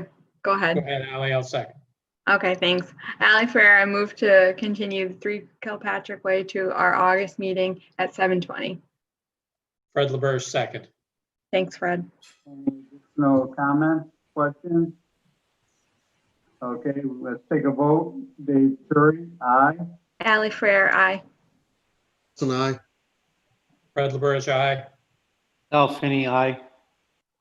Fellstone, aye. Okay, it's continued until 7:20 on the 12th. Okay, thank you, Mr. Chairman. Thank you. We look forward to getting that paperwork. Okay. Thank you. thanks. Sort that out. Okay, the next one is a 3 Cedar Road. Request for a certificate of compliance for a septic. Janet, you said that the grass is coming in, but it's not complete. Yeah, I don't think, whenever I was there last, they had finished up the septic work. I checked with Board of Health, their septic has gotten a certificate of compliance from Board of Health, so that's all set. It was all there, but they had just put down the topsoil, the grass seed. So that's why I held off, you know, until whenever I was there, Tuesday or something, just to see how that's been coming along with the rain and heat and everything. A lot of it's coming in. However, there's still some, I was also surprised to see that they put in a fence, but there's some areas of erosion, and if you look at the house on the left-hand side, they have a fence, but that's all bare dirt right now, and towards the back, because we've been getting these downpours, so that's kind of cut through and cuts through the back all the way over to the wetlands. So when I was there the other day, the neighbor, very nice, from across the street, came over, showed me how to open the gate to get in the backyard. And the homeowner has, I don't know the technology, like a ring thing on the doorbell where they talk to you even though you don't see anyone, which is kind of creepy. But, you know, told her that I would prefer the grass to get a little bit thicker, because where that's going, if they keep getting washouts, that's going into the wetlands. So, you know, a partial, because, you know, the septic work is done, but not a full, because once we say full, we have no more jurisdiction over there. I can't do site visits or whatever. So if all that stuff goes sliding over into the wetland, there's nothing we can do about it. So I would just recommend a partial for now. And once that's fully grown and holding all that soil, then they can get their full certificate. Okay. Commissioners, you have any questions or comments? I think that makes sense. Agreed. We have, Anybody? we have water ban effects, so it's gonna be tough for them to get their grass to grow. Oh, good point. Yes. Not in this, if you're talking about that FEMA thing, it's not for our area. I back and forth with him with, I can't see the map, if you blow it up, it's blurry, but it's for all of Western Mass, the Worcester, and then up on the North Shore. Nothing for here, and the whole southeastern Mass. Yes, but the town of Norfolk has a water ban in effect, handheld only. Oh, wow. Thank you for sharing. Those sprinklers are allowed or irrigation, so, I mean, We're a little lenient on people that are trying to establish a lawn on septic though. Can they have, if they have a well on the wall, you know, a well? Yes, Can if they they- have a well, if they have a well, they're allowed to do whatever they want. I have no jurisdiction, or the water department has no jurisdiction over wells, Okay, okay. private, that is. Thank you for that, Al. Okay, any other questions, comments? Then, I'll entertain a motion to, do a partial certification, COC for a 3 Cedar Road. Is that the term for it, partial rather than conditional, Jan? Partial COC, I think it's on the, It's on the form. Okay, Page two's not in here. Okay. Certification. do you have that form there, Amy? Well, the one that was sent out, is missing a page. Oh, I got it. Oh, the one you gave printed for me has it, so. Yes, it does. It says partial certification, but, I didn't Okay. notice until just now that the one that was emailed didn't have it. Okay. Did we have somebody make a motion? yeah, it's Fred. I'll move that we have a partial COC on 3 Cedar Road, number 240-625.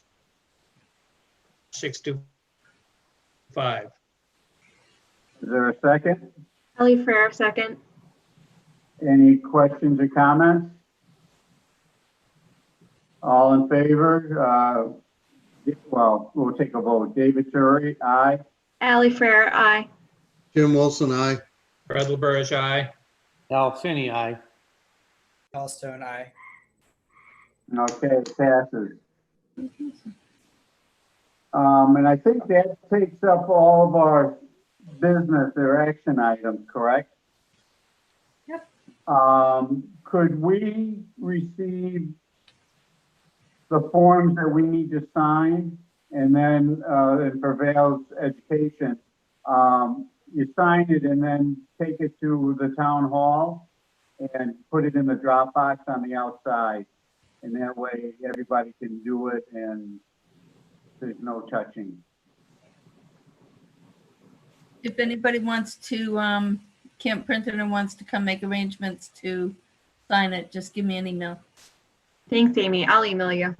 Okay, I'm going to do the Dropbox again, Amy. okay, Fred.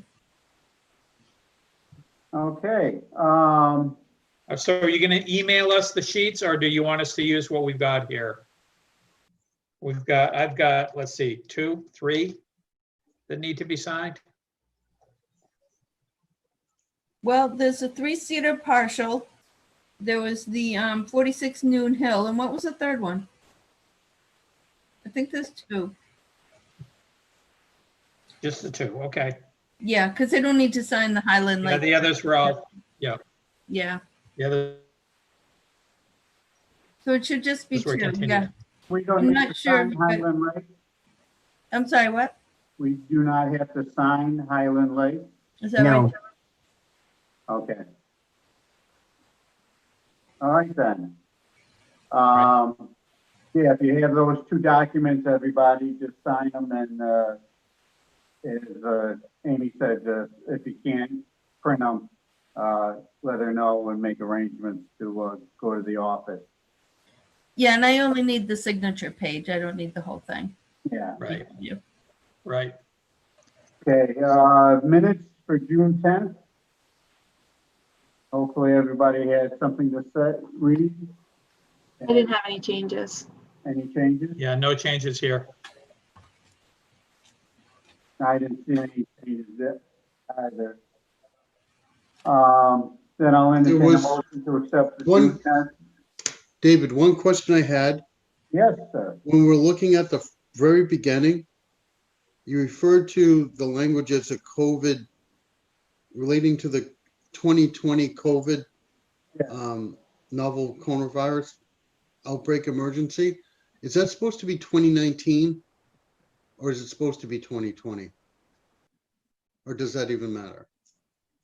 I believe it's the 2020. It's like the third line, Open. second line. Yeah. Is that Yeah, just something that auto-populates? No, I think that the state of emergency was declared in 2020, so that's what that's relating to. Okay, I didn't want to have an issue if somebody Yeah, said, yeah, no, that's the governor's order that was issued in 2020. okay, all right. Okay, all in favor of accepting the minutes? Dave Turi, aye. Do we move? Do we have a motion? You don't have a motion, Dave. Sally? Thing if you're on your toes after 9 o'clock. Go ahead, make the motion. Ally Fair, I make a motion to accept the minutes from our June meeting. June 10th, okay. Is there a second? Alan Finney, I second. All in favor, we'll take a vote. Dave Turi, aye. Ally Fair, aye. Jim Olson, aye. Fred LaBerge, aye. Al Finney, aye. Val, you can't vote on that one, I don't believe. So, okay, that's done. Any other business? Anybody has? Just come in, nothing, Amy, Janet? I've got nothing. Okay, then accept a motion to adjourn until August 12th. Can I ask one question? Do you have any idea, Dave, when we might be meeting in person again? Or how long are we going to continue doing this? The town hasn't issued anything. Have you heard anything, Amy? No. Nope, I have Okay. not. Well, I do know that they want to have everybody back in town hall, I think by the end of summer. So Maybe in September or so we'll. Okay. see you in September, perhaps. So, and can I just say, I think that Val should make the motion to adjourn the meeting. So I make a motion to adjourn the meeting. Is there a second? Ally Fair, second. All in favor, say aye. Aye. Opposed? It passes. Bold motion, Val. And thank you for joining the board. Yeah. And we'll catch everybody on the backside. Thanks for having Happy me. birthday, Alex. Thank you. Happy Yeah, good night, all. Okay. Good night, Good all. night, everyone. Bye, everyone. Good night. Thank you, everyone. Happy birthday. Thank you.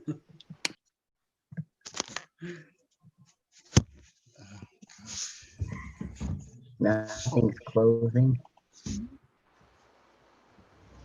Hi, Gianna. I'm still here too. I can't figure out how to get out of it. I know it. Got my- Clicking Oh, I have to stop everything. screen sharing. Huh? Go ahead. I'm clicking everything and nothing. Oh no, we're in limbo forever. Oh, good Lord. Hi, Janet. So, I may not see you in the morning. That's Doesn't, fine. yeah, it doesn't seem like there's really. Did you do your time sheet? I need to. Yeah, I did it today. Oh, good. Yeah. Yeah, I'll be there. Okay. Just it. I hate to leave anything because I'm never sure if they're gonna move everything around. I don't want to lose any of the papers, but go in and check things, check mail, check phones, whatever else, and Yeah. Yeah. and then take it for there. All right. Ooh, something changed, Amy. Good for you. All right. So I'll talk to you tomorrow anyway. Okay. All right, good enough, honey. Thank you. Okay. Good night. Leave me.